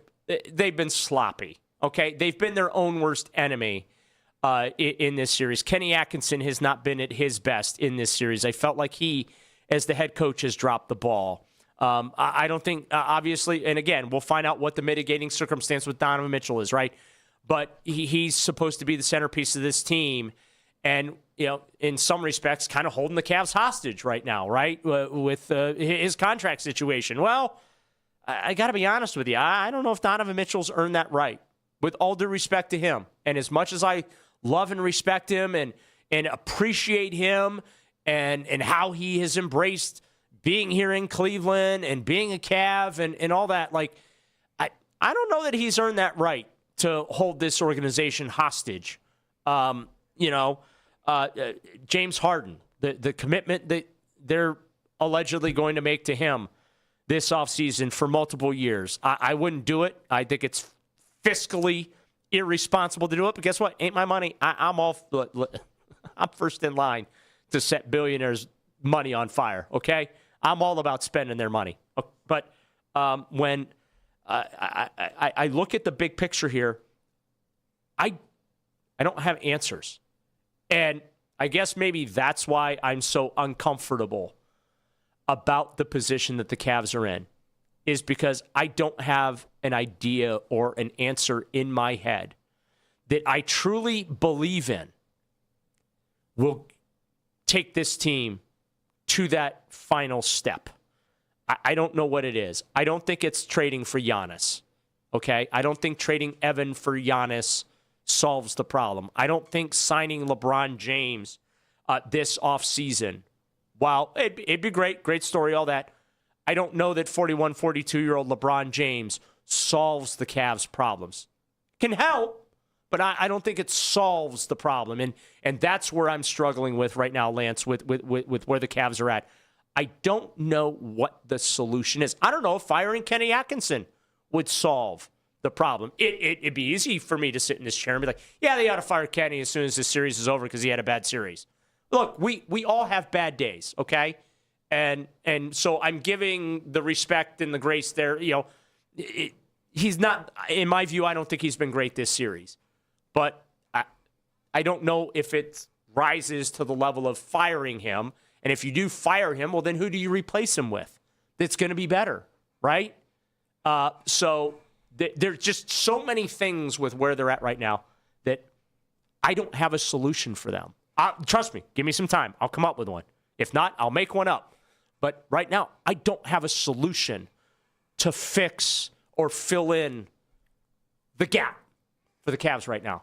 I don't know what it is. Well, I will say this. The idea that I think that has gone away is that, Donovan Mitchell is, like you said, he's outstanding. He's not LeBron James. And when you talk about a guy who's going to carry a franchise, Donovan Mitchell has proven he can be really one. He can be a one, but there's only a few 1As, and that's LeBron James and a host of guys. You're talking to Larry Birds and Michael Jordan. So they have to go away from that. And what do they have to do? If he's the guy, you still have to find other pieces. With LeBron, he gave you the idea of who's the centerpiece, the go-to guy on this team, right? That would be to your point. What's the question? You got 4 options. It could be Evan Mobley. Another night it could be Jared Allen. Another night it's Donovan. Another night James Harden. In some respects, that's a great problem to have. But looking at it now, I'm just like, well, you got a little bit of an identity crisis going on right here. Yeah, and if you look at Kenny Atkinson, so for me, that goes down to, because you're absolutely right. We all, as coaches, I've looked back when people have said, Coach Riz, you don't know what the heck you're doing. That was the worst play call ever. Usually a coach will go, you're right. I'm right. You're right. That was terrible. I didn't mean to, we make mistakes too. But the thing that you always can control as a coach is the energy and effort, the attention to detail, what you put into each game. Which, by the way, case to be made, hasn't been there for the Cavaliers this series. Correct. So that would be, and that would really show up tonight because you're against it tonight. And it has shown up already, but if you quit tonight and you're thinking about, do we need to move on from Kenny Atkinson? Not the obviously guys not making shots, things like that, but the effort is one thing that a coach always controls. What did you put into the game? Did you give your team the best chance to win? Are you doing what you think is best in your rotations and all those kind of things that goes into what he does as a coach? That's what you can look at. And more than anything else, it's what effort does your team give tonight? Yeah. In a very tough situation where people are thinking they're going to cash it in and get on vacation, that'll tell you a lot about Kenny Atkinson tonight. Well, I'm fascinated to see how this is going to play out tonight. I'll be over at Rocket Arena again, tip-off just after 8 o'clock, probably closer to 8:15, because the TV talking heads, they gotta do their thing before tip-off. But Cavs looking to shove the broomsticks in a closet and send this thing back to New York for a game number 5 Wednesday night. It's either that, or I'll be out in Independence tomorrow all day for Locker Cleanout Day. The joy of life, the mystery to come. You never know what tomorrow is going to bring. Cavs win tonight? No. All right. I think I'll be in Independence tomorrow for Locker Cleanout Day. They're scheduling it, huh? All right. No. I think you're going to get an effort from them tonight, but Knicks are just better. I just think the Knicks are going to have the killer instinct tonight and be done with this. Okay. My hope is that there is a Game 5 Wednesday night. I'm just hoping for energy. That sounds kind of simple, but really, win or lose, I'm just hoping they don't quit. All right, that's going to do it for us. It's been fun. We're done. My thanks to Kayla, spinning the dials here at the flagship. Meredith Kane, 2020s, and producing this thing this morning. John in the back, spitting out the videos, running the YouTube for us. Coming up next, John Colavita, Malik Hicks. They're in for Baskin and Phelps. Got you covered all day here on The Fan. Game 4 coverage. Nick Padone, Michael Markoch, they'll be in from 2 until 6 for the afternoon drive, guys. And then overtime here on The Fan, Anthony Alanton. Also, he's got you covered for The Fan playoff post-game show. Thanks to you for listening and participating. My thanks to Ethan Sands, Cleveland.com, The Plain Dealer, for joining us at 9. If you missed that, rewind function on the Odyssey app. Take a moment to realize, reflect why you have today off. It is, of course, Memorial Day, and a sincere thank you to the men and women who are no longer with us and have given the ultimate sacrifice so that we can sit here and cry and complain over the Cavaliers analytically being down 0-3 in the Eastern Conference Finals and facing elimination tonight. Enjoy Game 4 tonight, Cleveland. We'll talk to you soon. Loser town, loser fans, and you guys are a loser show. Cool, I got on the last show.